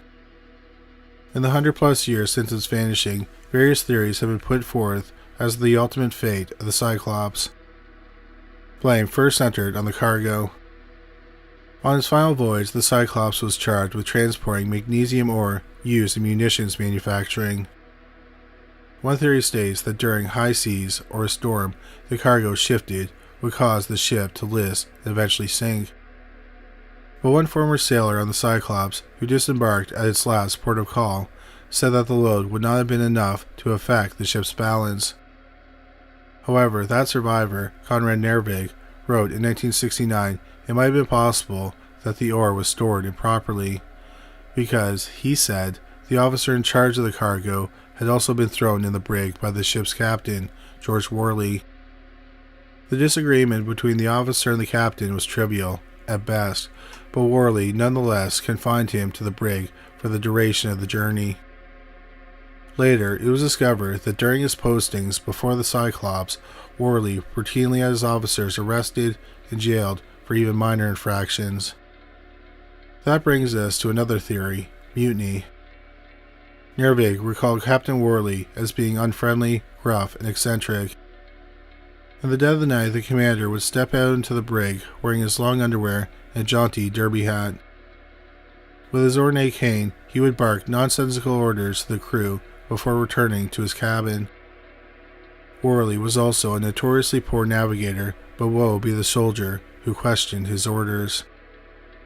Once, Worley even had an officer executed on the ship's deck for disobeying orders. His men reportedly hated serving under him. Could the captain's last command have been one too far? Had the crew of the Cyclops taken charge of the vessel, only to steer it into infamy? Perhaps the crazy captain committed Grand Theft Cyclops, hiring the ship for his own personal use. In the days before he left port in Bermuda, Worley made naval heads turn with an unusual request for extra coal and food supplies, way more than needed for such a modest trip to Baltimore. U.S. Consul Brockholst Livingston granted the request, if only to stop Worley from pestering him. After it left port, a British patrol ship passing the Cyclops noted it was miles off course and insisted on leading it back to its correct one. This happened twice over 24 hours, the day before the Cyclops' last sighting on March 9, 1918. Another deep dive into the story discovered that George Worley was aboard George Wickman in Germany. One of the VIP passengers, Alfred Gottschalk, the Consul General of Rio de Janeiro, was notoriously pro-German. Had the captain and the Consul General turned coat to personally deliver the Cyclops and its magnesium ore to the Germans? Worley's wife, when hounded by the press on this theory, made an impassioned plea that her husband had been a U.S. naval officer for 28 years. She insisted that he, quote, hated Germany, unquote. But back to that magnesium ore. During a world war, that was considered precious cargo, valuable to any country's war effort. Another theory postulates that a German Special Forces team boarded the ship at some point, killed the crew, and took over the helm, bringing it and its ore to Germany. For its part, that country immediately denied this, and there's no evidence the Cyclops has ever been found there. Oh, and as for the theory that the Cyclops was simply torpedoed by a German submarine, U.S. intelligence for the month leading up to the vanishing reported no German naval presence in the area where the Cyclops disappeared. And there were no reports of minefields in the area. This leads us to yet another theory, the dreaded Bermuda Triangle. The Cyclops' last known voyage led straight through that infamous dead zone. On June 14, 1918, the U.S. Navy officially declared the Cyclops and his crew lost at sea. But a year later, along a beach in Long Island, New York, a beachgoer picked up a corked bottle off the sand. Unplugging the cork, the man found a rolled-up note, a message in the bottle that said the Cyclops was safe and sound, and listed its coordinates for the location. For its part, the Navy ruled that the note was a hoax, and never even bothered to check it out. The coordinates of the message were never made public. Today, the official line from the U.S. Navy is that the disappearance of the ship has been, quote, one of the most baffling mysteries in the annals of the Navy. All attempts to locate her have proved unsuccessful, unquote. Number 3. The Guthrie Family. Timothy and Leslie Guthrie started dating in the 1960s while they were in high school. They later got married. They had 2 children, Julie, born in 1971, and Timothy, born in 1973. In 1976, the family moved into a house in Katona, New York. After moving, the couple started having problems. In February 1977, 29-year-old Leslie moved out of the house and into her mother's home. On the afternoon of February 5th, 1977, Leslie picked up 6-year-old Julie and 3-year-old Timothy Jr. from Timothy Sr.'s home. She was supposed to return them that evening. But after driving away, Leslie, Julie, and Timothy Jr. were never seen again. The next day, Timothy Sr. reported them missing. No trace of the mother and children was found. The 1974 300 series Ford Maverick Leslie was driving also vanished. The car belonged to her mother. The prime suspect in the disappearance was Timothy Guthrie Sr. However, he has been cleared as a suspect. Although the couple was separated, they were still on good terms.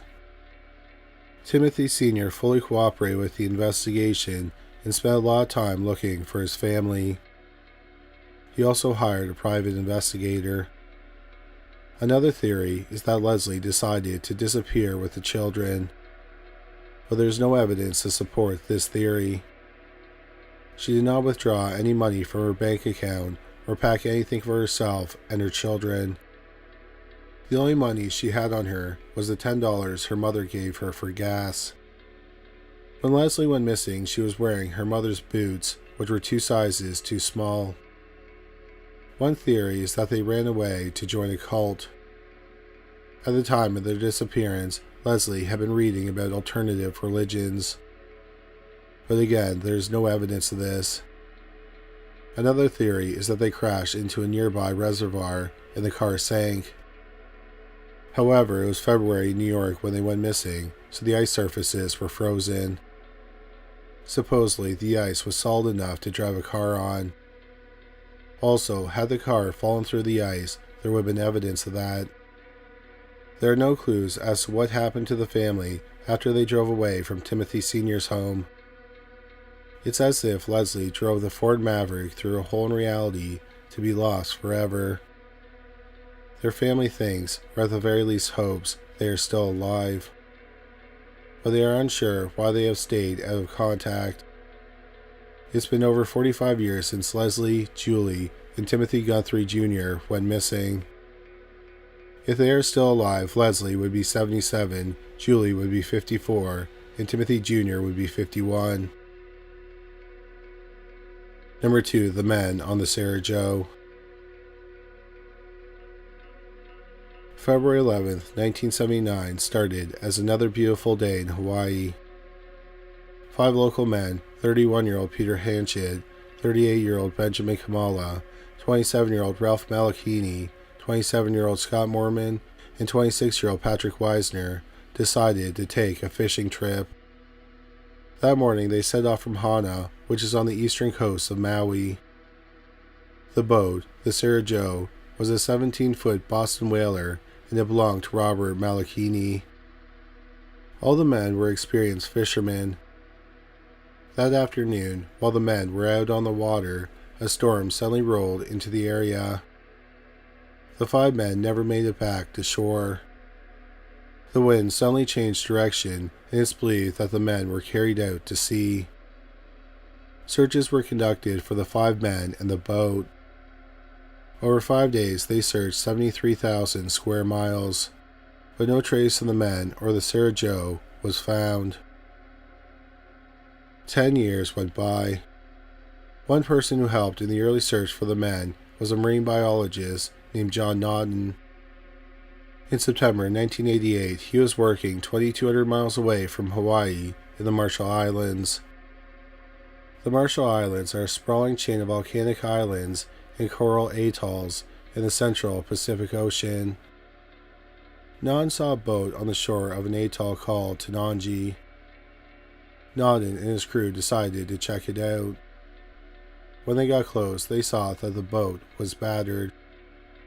Naughton also noticed that the registration numbers that were still on the boat indicated that it was registered in Hawaii. Naughton and his crew looked around the atoll. About 60 yards from the boat was a pile of rocks and a cross made from driftwood. In the pile of rocks, they saw a human jawbone. Also in the rocks, they saw something odd that puzzled investigators. It was a stack of papers that was 3 inches by 3 inches and about 3/4 of an inch thick. In between each piece of paper was a small square of tinfoil. Naughton reported the discovery to the Coast Guard. They confirmed it was the missing Sarah Joe. Using dental records, it was determined that was the remains of one of the 5 missing men, 27-year-old Scott Mormon. There was no other trace of the other 4 men in the area. Experts said that the boat could have drifted to the atoll in about 3 months. What's bizarre is that, in 1985, 6 years after the men went missing, the U.S. government surveyed the atoll. If that's the case, why wasn't the boat and the shallow grave discovered when it was surveyed? Another major mystery is what happened to the other 4 men.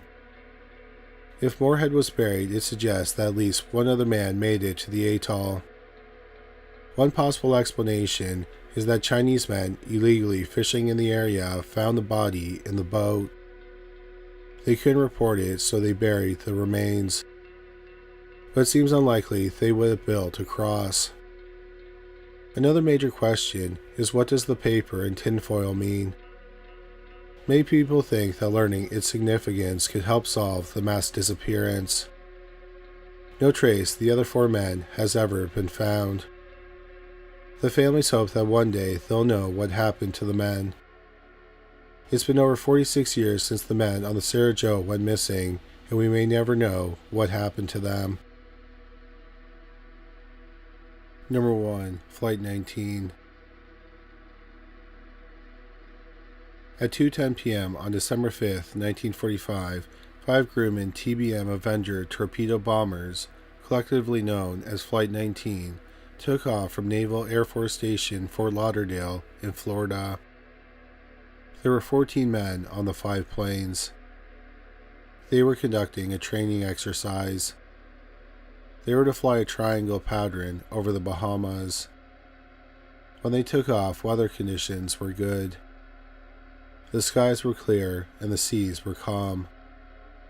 But shortly after takeoff, the 5 planes had problems with their compasses. The flight leader, Lieutenant Charles C. Taylor, kept in radio contact with the base. Taylor and the other pilots became disoriented and couldn't determine their location.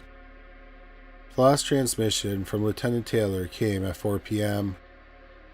He said that they planned to fly west until they found land.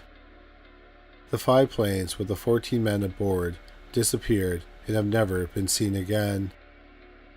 Over 300 planes and ships were used to search for the planes and the men, but no trace of them has ever been found. There are several theories about what happened to the men. The most logical explanation is that they got lost and crashed into the ocean when they ran out of fuel. While this is very plausible, what many people find strange is that the compasses on all 5 planes stopped working. However, TBM Avengers were notorious for their unreliable compasses and electrical systems. But it is strange that all 5 compasses failed simultaneously. This has led to speculation that something paranormal happened to the men. One notable aspect is that the men and the planes disappeared in an area called the Bermuda Triangle, or the Devil's Triangle. Flight 19 was the first major disappearance in the post-World War II era. There has been speculation that something in the area, like unusual magnetic anomalies or weather patterns, affect the instruments on airplanes and boats. However, researchers have found nothing unusual about the area. Some people do not think there is a logical explanation for the disappearance of the men and the 5 planes. They think that something out of science fiction happened to the men. This includes entering a wormhole or a time warp, or aliens abducted them. But once again, there is no evidence to prove any of these theories. It's been 79 years since Flight 19, also known as the Lost Patrol, went missing. It is considered one of the greatest aeronautical mysteries in history. Number 3. Dorothy Arnold. On the morning of December 12, 1910, 25-year-old Manhattan socialite Dorothy Arnold left her parents' house in search of a new party dress. On her way to the store, she stopped for candy and popped into a travel agency to ask about steamships heading to Europe. Then she bought a couple of books at a bookstore and happened to bump into an old friend on the sidewalk. After a brief conversation, Dorothy said she was going to cross through Central Park on her way to get her dress. She waved goodbye to her friend before she crossed the street and was never seen again. Dorothy's vanishing created media sensation in New York at the time, but not right away. Because her well-to-do family, fearful of being embarrassed by the disappearance, didn't call the police for 6 weeks after the night she failed to come home for dinner. They kept Dorothy's mysterious absence to themselves and hired private detectives from the famed Pinkerton Detective Agency. Unfortunately, that team of gumshoes didn't come back with any good news. The first theory was suicide. It seems in the weeks leading up to her disappearance, Dorothy had grown discouraged. Ever since graduating from college, she wanted to become a writer, but in the bedroom fireplace, the detectives found the charred remains of pages of prose Dorothy had set to burn. In her desk, they found rejection slips from several magazines as well. And she was heartbroken too. Dorothy had recently struck up an affair with 42-year-old George Griscom. When her parents found out about it, her father angrily forbade his daughter to see the man again. Roughly 8 weeks before her disappearance, Dorothy told her folks she was going to visit an old classmate in Boston, Massachusetts. But the true purpose of the trip was to meet up with George. Dorothy pawned $500 worth of her family jewels to fund her hotel stay for a week, renting 2 rooms. Presumably, they only used one of those rooms. Then, in late 1910, George left New York for a sudden but extended stay in Italy with his family, and Dorothy was heartbroken. Another theory put forth, especially by Dorothy's dad, Francis, was murder. Mr. Arnold was convinced that his daughter met a tragic end as she crossed Central Park after meeting up with her friend on the sidewalk. He even demanded the detectives comb every inch of the park for clues, and when that was done, he ordered a drag search of the park's large lake for her. But the detectives were growing impatient with Francis and his demands. They had to research the park up and down, and there was no sense dragging the lake. At the time of her disappearance, they were already skating on the frozen lake, so she couldn't be buried under the ice. They implored Francis and Mrs. Arnold to go to the police to help perhaps cast a wider net. Only then, 6 weeks after Dorothy went missing, did Francis agree. After the private detectives gave their information to the police gave it to the media, and what the Arnold family feared would happen, happened. Every newspaper in New York, and there were plenty back then, got in on the game of finding Dorothy Arnold. And when they got the name of George Griscom still staying in Italy, the game was on. The papers followed along as Mrs. Arnold and her son boarded a ship to Europe to confront George about her missing daughter. Once there, she demanded he turn over the letters Dorothy had written to him since he left New York. He did, reluctantly. But the media and the police never saw them. The family inexplicably burned the letters because they thought them of no further value to the case. For his part, George went on the record saying he wanted to marry Dorothy whenever she turned up. And for their part, Dorothy's parents said they would never allow that to happen. That brings up a third theory, which cropped up 6 years after that cold December afternoon in 1910. Accidental death. Did something unexpected happen during Dorothy and George's romance, especially during their Boston rendezvous only a few weeks before her vanishing? Is that why George's family dragged him to Italy so suddenly after their fling? Was this certain something mentioned in Dorothy's letters to George, and is that why her family had the letters burned? Because of the shame that would bring upon the noble Arnold family? Some believe these questions add up. In April 1916, a house in Bellevue, Pennsylvania, was raided by police who claimed it was an illegal abortion clinic. In the basement of the house, they found 2 industrial furnaces. A nurse who was arrested at the clinic admitted that when women died on the table, their bodies were burned up in the furnaces. Though Bellevue is 6 hours from Manhattan, did Dorothy Arnold attend a similar kind of clinic in New York, where she met with an untimely end for a procedure gone wrong? No final answer was ever offered by the police or the detectives. The NYPD eventually gave up the search for Dorothy Arnold, and Francis Arnold eventually, reluctantly, gave up his search as well. Before he passed away in 1922, Mr. Arnold estimated that he spent the equivalent of $2.5 million in today's dollars to find his daughter. He had his will revised shortly before his death, and it said, quote, "Made no provision for my beloved daughter, Dorothy, as I am satisfied she is not alive," unquote. Perhaps meaning Francis Arnold knew something that no one else did. Number 2. The Sodder Children. It is a sad fact of history that household fires on Christmas Eve were a much too common tragedy in the mid-20th century.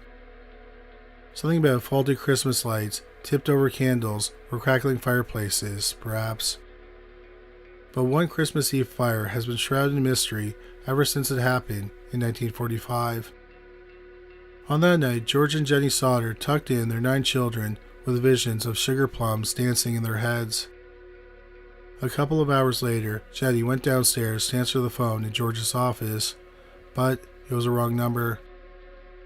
Sometime after that, Jenny heard a loud clang on the tin roof above her bedroom.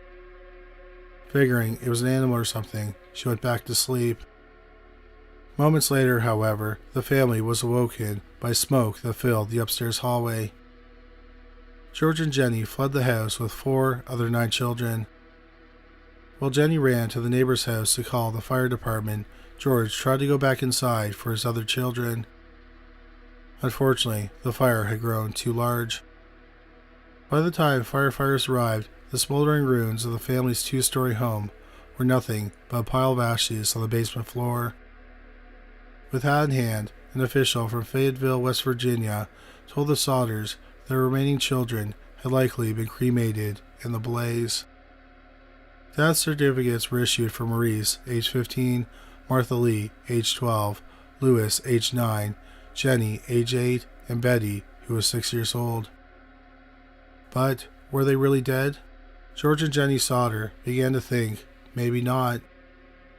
What the parents believed their children was alive wasn't some kind of grief denial stage. They may have been onto something. George Sauter was a well-respected local citizen, but that doesn't necessarily mean he was well-liked. As an Italian immigrant, he often spoke out against Italy's fascist leader, Mussolini, a point of view not shared by many of the other Italian Americans in his town. Once he got into a heated political argument with an insurance salesman, an Italian himself, who warned that someday George's house might go up in smoke. George was also involved in the coal trucking business, a line of work that fell under the purview of the Italian mafia in other cities around America at the time. Jenny did some digging of her own. When a local coroner explained to her that house fires don't reach a temperature hot enough to fully cremate a human body, she did some experimenting. She filled a bonfire with animal bones and set a light to see if they burned up to ash. They did not. What about the wrong number phone call she received hours before the fire, or the thump on the roof that night? Also, when the house was inspected, it turned out that the phone lines had been cut. Who had cut the phone lines, and why? Furthermore, why had a ladder George kept alongside the house for fire escapes been moved 75 feet and placed in a culvert? Amazingly, George and Jenny patiently sifted through the remains of their house and soon found 4 vertebrae. And when the authorities refused to test them, having decided the case was closed, the Sauters sent them to the Smithsonian Institution. Scientists there determined the bones were consistent with young children. But the bones were clean and bright white, and had no signs of burning or charring, and the Smithsonian's report also stated it was very strange that no other bones were found in the excavation of the basement of the house. Where was the rest of the children's remains? Unable to get anyone to listen to their theory, their children were, in fact, kidnapped from their house before the fire. The Sauters set up a billboard along Route 16 in West Virginia, offering cash for any information. Tips came in, no doubt angling for the family's $10,000 reward. One person swore they saw the 4 Sauter children at a motel on Christmas Day of that year with 2 men and 2 women. Later, the Sauters received a picture postcard from someone claiming to be their son, Louis. Jenny believed the man in the photo bore a resemblance to her son, but she was never able to find out who he was. George Sauter died in 1969, still hoping for a break in the case, after making it his life's work to correct any misinformation published about his family's story. He went to his grave firmly believing his kids had been taken as some kind of retribution for his past deeds or beliefs, and that his home was set aflame to cover it up.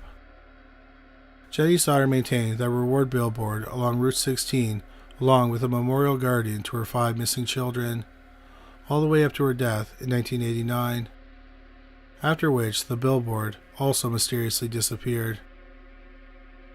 In the years after her mother's passing, Sylvia Sauter, who was 3.5 at the time of the fire, took up the mantle in her family's hunt for answers. For many years, she's maintained a website with case files and tips for amateur detectives to pore over. Sadly, Sylvia passed away in 2021, never having seen the mystery of her missing siblings resolved. Number 1. Dora Forstein. It was a typical Tuesday morning in October 1949. 43-year-old Jules Forstein picked up his briefcase, kissed his wife Dora and their 3 children, and headed off to work at City Hall in Philadelphia, Pennsylvania. After her husband left, however, Dora spent the next 10 minutes going around the house to check and recheck the many locks on their doors and windows. She wasn't suffering from OCD though, she was suffering from PTSD, and rightly so. 4.5 years earlier, after coming home from a day of shopping, Dora was beaten to within an inch of her life on the front steps of her home. The attacker had waited under the porch for Dora and then savagely gave her a broken jaw, fractured clavicle, dislocated shoulder, and a serious concussion. The fact that she managed to dial the operator before passing out may have saved her life. Given that whoever beat Dora left her purse untouched, the cops quickly ruled out robbery, but they speculated it might have been revenge for one of her husband's decisions. Jules Forstein was a magistrate, which is essentially a judge who makes low-level decisions on bylaws and city ordinances. A person doesn't have to hold a law degree to get elected to a magistrate position, however, and the cops suspected that someone took offense to this particular quirk of city politics. A revenge for one of Jules's decisions, or perhaps to send a message about an upcoming one, they beat up his wife and left her for dead. Dora Forstein had a good reason to be overly cautious that day in October. Unfortunately, her caution didn't help her in the end. Around 8:30 p.m., Jules called home to apologize to his wife. He was running late at a political fundraiser. He knew that she didn't like being alone for long stretches, but it couldn't be helped. Dora brushed it off, telling her husband she and the kids were just fine. Their teenage daughter, Myrna, was staying at a friend's house, while 9-year-old Marcy and 5-year-old Eddie were already in bed. She told him to enjoy himself. "Be sure to miss me," she joked, before hanging up. Those were the last words someone ever heard Dora say. When Jules eventually came home at 11:30, he unlocked the front door with his 2 keys. As he put his briefcase in the corner, he tried to stay quiet. But as he headed upstairs to bed, he heard whimpering from his daughter's bedroom. Jules was horrified to find Marcy and little Eddie crying and hugging each other in the corner. They were unharmed, but they were terrified. "Mommy's gone," Marcy cried. Throwing open his bedroom door, Jules found the bed was unmade, and his wife was nowhere to be found. Jules checked with the neighbors and made calls to Dora's friends. No one had seen her, though Dora did call a friend at 9:30 p.m. to make plans for the next day. Jules' next call was to his friend, Philadelphia Police Captain Jim Kelly. Officers from the Philly PD went to hospitals, psych wards, and even the morgue in search of Dora Dorothy Forstein. Meanwhile, Captain Kelly searched the house for clues. Dora's purse and keys were left untouched. Her clothes were folded neatly, indicating she had been wearing her night clothes. Jules wondered if his wife had some kind of fugue episode from her previous head trauma. Had she been suffering from amnesia when she wandered away from the home, or had she planned to disappear, given her coy response to his call that evening? "Don't forget to miss me," she told him. A check at the bank revealed she hadn't made any recent withdrawals. Her purse was left behind. How far could she get with no money? What about the front door, which was locked and deadbolted? Jules used his keys to get in, while Dora's keys were still in the bedroom. Who locked the door on the way out? Captain Kelly sat the children down and asked Marcy if she locked the door when she found out her mother wasn't home. Marcy said she hadn't, but then, To everyone's utter shock, she began to relate a terrifying story. The girl said she had been woken up in the night by the sound of footsteps. She got up and went to the hallway. That's when she saw a man coming up the stairs. The man saw Marcy, but ignored her as he went into her mother's bedroom. When the door opened, Marcy saw her mother was face down on the floor. She watched the man roll her mother over, lift her up, putting the 125-pound woman over his shoulder like a sack of flour. Then he headed back down the hallway. As he passed Marcy, he patted her head and told her that her mummy was sick, but she'd be alright soon enough. She was wearing her silk red pajamas, Marcy told the police, the ones she thinks are pretty. Then the man carried her mother down the stairs and through the front door. After he left, Marcy said she could hear the door lock click into place. That's when she woke up Eddie and waited for him until their daddy came home. Marcy's description of her mother's possible abductor made headlines in Philly the next day. All-point bulletins went out with Marcy's scant description of the man. About 40 years old, daddy's age, she said, wearing a tan-colored cap and a brown jacket. A $1,000 reward was offered for information on the man or the whereabouts of Dora. For his part, Captain Kelly couldn't make sense of the lack of evidence regarding this mysterious stranger. No fingerprints on the banister, though Marcy said he wasn't wearing gloves. How did he let himself in the locked door? For that matter, how had he locked the door behind him? Why were there no witnesses on the street who saw a man carrying a woman over his shoulder? It was only about 10:30 p.m., and there were people still awake at that hour, but no one saw anything. 3 days after Dora's disappearance, Captain Kelly told the media there were no new leads in the case. The search was then expanded to cities up and down the East Coast. But Dora Forstein was never found. The police eventually told the papers that Marcy's story about the intruder had probably been a tall tale after all, because it just didn't add up. Dora's family, meanwhile, told the paper that she had many friends and absolutely no enemies. Jules Forstein, on the other hand, never came forward with a list of his many political and criminal enemies. 4 months before his wife's disappearance, the magistrate had levied a hefty fine against former lightweight boxer Bob Montgomery for a numbers-running racket. In 1949, illegal lottery operations, along with boxing, were largely overseen by the mob. In January 1956, Jules Forstein was found dead in his bed of an apparent heart attack at the age of 49. 10 months later, 7 years to the day of her disappearance, Dora Forstein was legally declared dead by the state of Pennsylvania. She had missed her eldest daughter Myrna's wedding in the ensuing years, but it was Myrna who legally adopted Marcy and Eddie after her parents' death. None of them ever knowing what had happened to their mother and never forgetting to miss her. Number 3. Kyron Horman. Kyron Horman was born in September 2002 in Portland, Oregon, to Desiree Young and Kane Horman. Kane and Desiree divorced in 2003, and initially they shared custody. Then, in 2004, Desiree developed kidney problems and had to move in with her parents.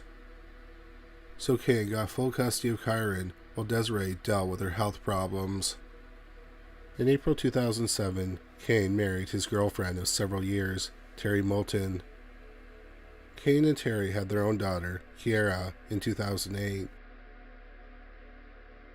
On Friday, June 4th, 2010, around 8 a.m., Terry brought Kyron to Skyline Elementary School in Portland. That morning was the science fair, and Terry had brought Kyron to school early. Terry took a photo of him in front of his science project. 2 teachers saw Kyron at school that day with Terry. The bell rang at 8:45 a.m. and Terry left the school. Kyron was supposed to go to his classroom.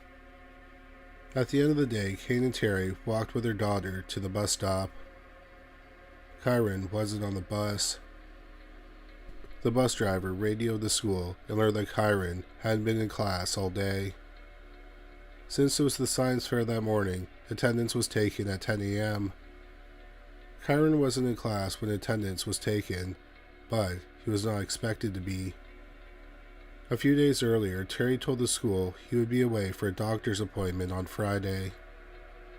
When the school staff realized Kyron was missing at the end of the school day, they called 911.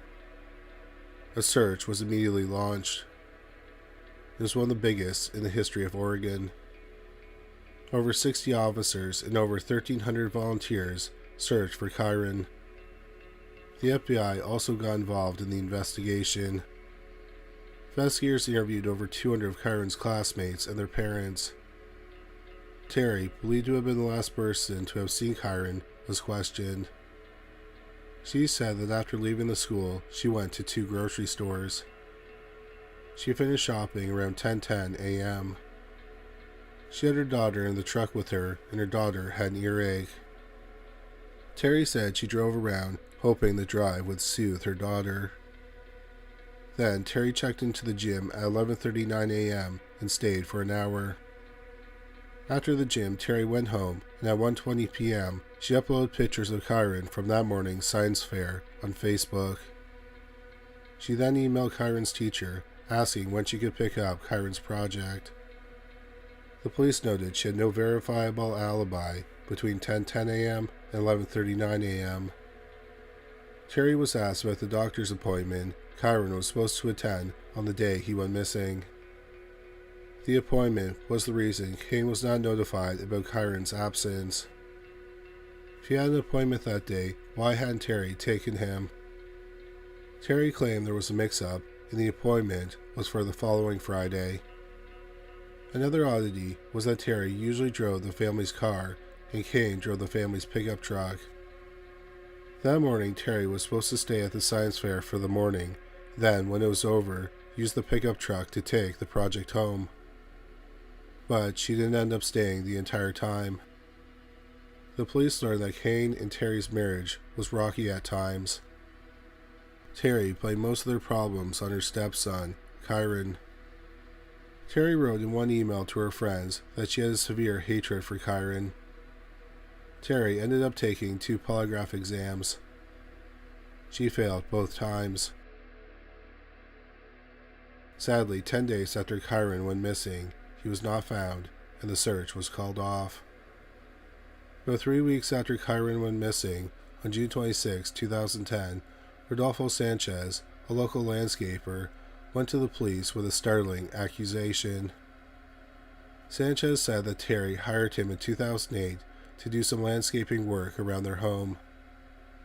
Kane never knew that Sanchez worked at their home. Sanchez claimed in January 2010 Terry asked him to go with her to a restaurant. At the restaurant, she told Sanchez that her husband was physically and mentally abusive.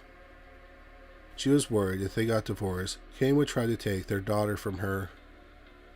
Sanchez claims that Terry was willing to pay him if he got rid of Kane for her.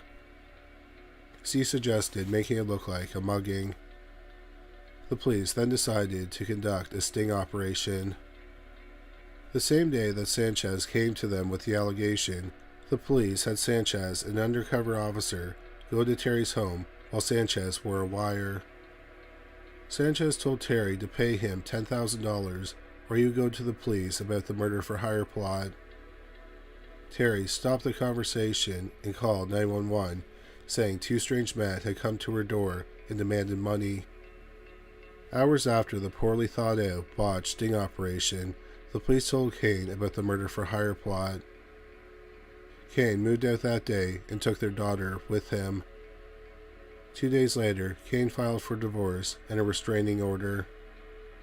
Their divorce was finalized on December 31, 2013. Police continued focusing on Terry, who had hired a defense lawyer. The police investigated Terry's closest friend, Dee Spicer. On the morning that Kyron went missing, Spicer was doing a gardening job near the Harmons' home. Around 11:30 a.m., she vanished from her job. She was missing for the next 90 minutes. Some sources say she was missing for 3 hours. While she was missing, her car remained at the job site. Terry did not have an alibi for 11:30 a.m. During that time, she said she was driving around, then she checked into the gym at 11:39 a.m. Spicer was interviewed, and she claimed she was on the job site the entire time. But no one was able to verify this. She was not even answering her phone at the time. The owner of the home where she was working called her several times because she couldn't find her, and she never answered the phone. After Kane moved out, Terry, Spicer, and another one of their friends, who was unidentified, all secretly bought prepaid phones. The unidentified friend said they wanted privacy because they thought the police were monitoring their phone calls. They also wanted phones with numbers that the press didn't have access to. Kyron's biological mother, Desiree, believes that Terry had something to do with her son's disappearance. Desiree said, quote, "She blames a lot of the marital problems between Kane and herself on Kyron. It was a huge point of contention in their marriage, and she expressed in great detail her hatred for Kyron. I now believe, without a shadow of a doubt, that not only is she capable of hurting Kyron, that it's clear that she could have hurt him in the worst way possible," unquote. Desiree publicly implored Terry to cooperate with the investigators. Desiree claimed she tried getting custody of Kyron a year before he disappeared. She said that Kyron wanted to live with her. She found out through Terry and Kane's divorce records that Terry was impaired from alcohol several times a week and passed out on the couch. In June 2012, Desiree filed a $10.5 million wrongful death lawsuit against Terry. In October 2012, Dee Dee Spicer was called to testify at a deposition. She invoked her Fifth Amendment right against self-incrimination 142 times during her testimony. Desiree eventually dropped the lawsuit because she didn't want this to interfere with the police investigation. In the years since Kyron Horman went missing, no other suspects have emerged. No trace of him has ever been found. Despite this, Kyron's father, Kane, is optimistic his son is alive. In 2015, on the 5th anniversary of Kyron's disappearance, he placed mementos on the schoolyard fence for his son. Kane said, quote, "I would call it a belief because to me, hope is passive. Hope is, gosh, I don't know what will happen. I sure hope it turns out well, as opposed to, I believe he is alive. It's a much different statement," unquote. After their divorce, Kane broke off contact with Terry. The case is still active with the Multnomah County Sheriff's Department. Investigators took DNA samples from Kyron's toothbrush and DNA samples of other family members and inputted them into missing persons databases. They've also submitted his dental records to the National Missing and Unidentified Persons database. In 2023, police released age-enhanced photos of Kyron of what he might look like in his 20s. There is also a reward for $50,000 for information that leads to the resolution of the case. The police have never officially named Terry Moulton Horman as a suspect, nor has she ever been charged in connection with her stepson's disappearance. In 2016, after years of media silence, Terry appeared on the Dr. Phil show and she was interviewed for People magazine. She claims she is innocent and the police rushed to judge her. She said, quote, "And they, without a doubt, told me that, we're going to make your life hell if you don't tell us what we want to know. We're going to destroy you." And they sure did, unquote. It's been over 14 years since Kyron Harmon went missing. If he's still alive, he's 22 years old. Number 2. Sandra Crispo. Sandra Crispo was a mother and grandmother who lived in Quincy, Massachusetts. Then she moved to Hanson, Massachusetts to be closer to her daughter and 3 grandsons. Hanson is about 25 miles from downtown Boston. When Sandra's daughter, Lania McMahon, had to work, she would watch her grandchildren. On August 8, 2018, Lena called her mother several times, but Sandra didn't answer. The following day, Lena went to her mother's home and discovered her mother wasn't there. The lights and air conditioning were both on. Her shoes and purse were in the home. The back door was unlocked, and the dog had no food or water. Lena thought that the dog was abnormally nervous. Lena felt that something was wrong, and she called the police. Lena said, quote, "She's a homebody. She doesn't go out much. She doesn't have a lot of friends. She lives a very quiet life," unquote. Lena told the police that her mother was last seen 2 days earlier, on August 7th, around 5 p.m. Lena said that her husband gave her 54-year-old mother a ride to the mechanic shop. The next day, the mechanic called Lena to inform her he had ordered a piece for her mother's car. Lena called her mother several times, but her mother didn't answer. On the way home from the mechanic shop, they stopped at a convenience store so Sandra could purchase some cigarettes. She was recorded on CCTV getting back into the car. Lena's husband then dropped her off at home. The Hanson Police Department struggled to find leads on the case and released little information to the public. They searched Sandra Crispo's home and found no signs of foul play. However, it does appear that someone looked under her mattress. The mattress had been moved and some bedboards had been taken off the bed. There was a massive search for the 54-year-old grandmother.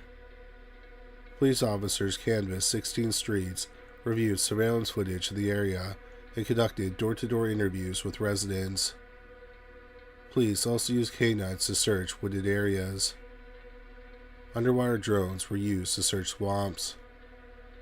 Unfortunately, there was no digital trail to investigate because Sandra didn't own a cell phone or computer.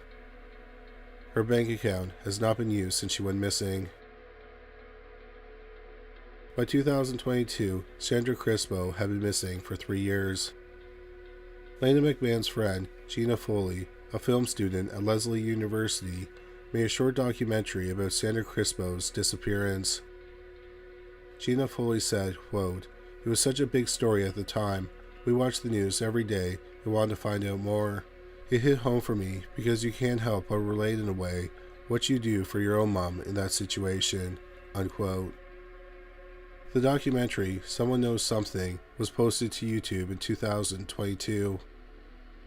The 8-minute video features Sandra's daughter and son-in-law discussing what happened on the day of her disappearance.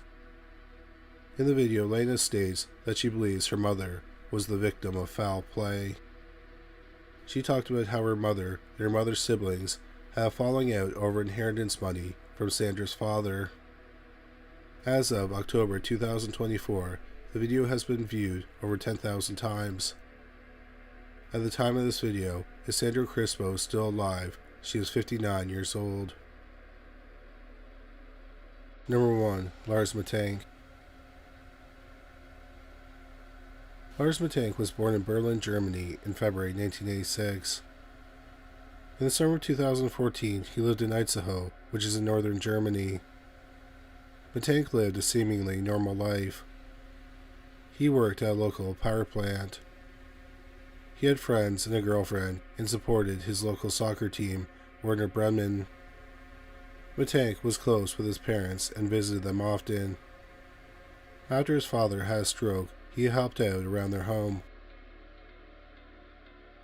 On June 30th, 2014, 28-year-old Lars Mattank traveled with 5 school friends to Bulgaria's Black Coast. Bulgaria is a Balkan country bordered by Greece, Turkey, Serbia, North Macedonia, and Romania. The 5 20-somethings stayed at the Golden Sands Resort in Varna, Bulgaria.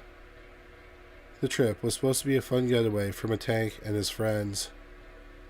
The group did typical things that tourists in their 20s do, like hang out on the beach, play soccer, and go clubbing.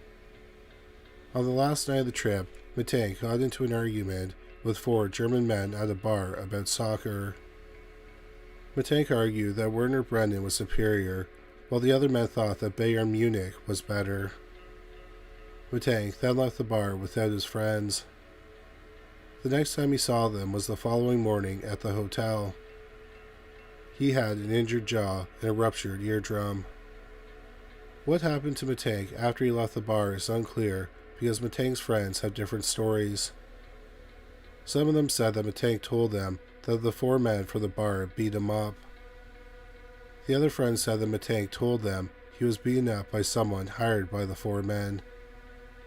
Matank saw a doctor who prescribed him 500 milligrams of the antibiotic cefprozil to help with his injuries. The doctor recommended staying behind while his friends flew to Hamburg, Germany. Matank's friends offered to stay with him, but he urged them to go on without him. Matank checked into a cheap hotel near the airport. Matank's friends said he was relaxed and in a good mood when they departed. But after they left, Matank's behavior changed drastically. Hotel cameras caught Matank pacing in the lobby and hiding in elevators. Around midnight, he left the hotel and returned a few hours later. Matank also called his mother, whispering to her that someone was trying to rob and kill him. His mother later told German TV, quote, "I thought, God, my son is in danger. I could hear his heart pounding over the phone. He said that people were trying to rob or kill him," unquote. Matank later texted her asking about his medication and telling her to cancel his credit cards. Once again, Matank told his mother that people were coming after him. Matank's mother booked him a plane ticket and also a bus ticket in case he could not fly. She also sent him 500 euros, which he never deposited in his bank account. On July 8, 2014, Matank took a cab to Varna Airport and walked inside. He was recorded on CCTV footage and he didn't seem to be under any duress.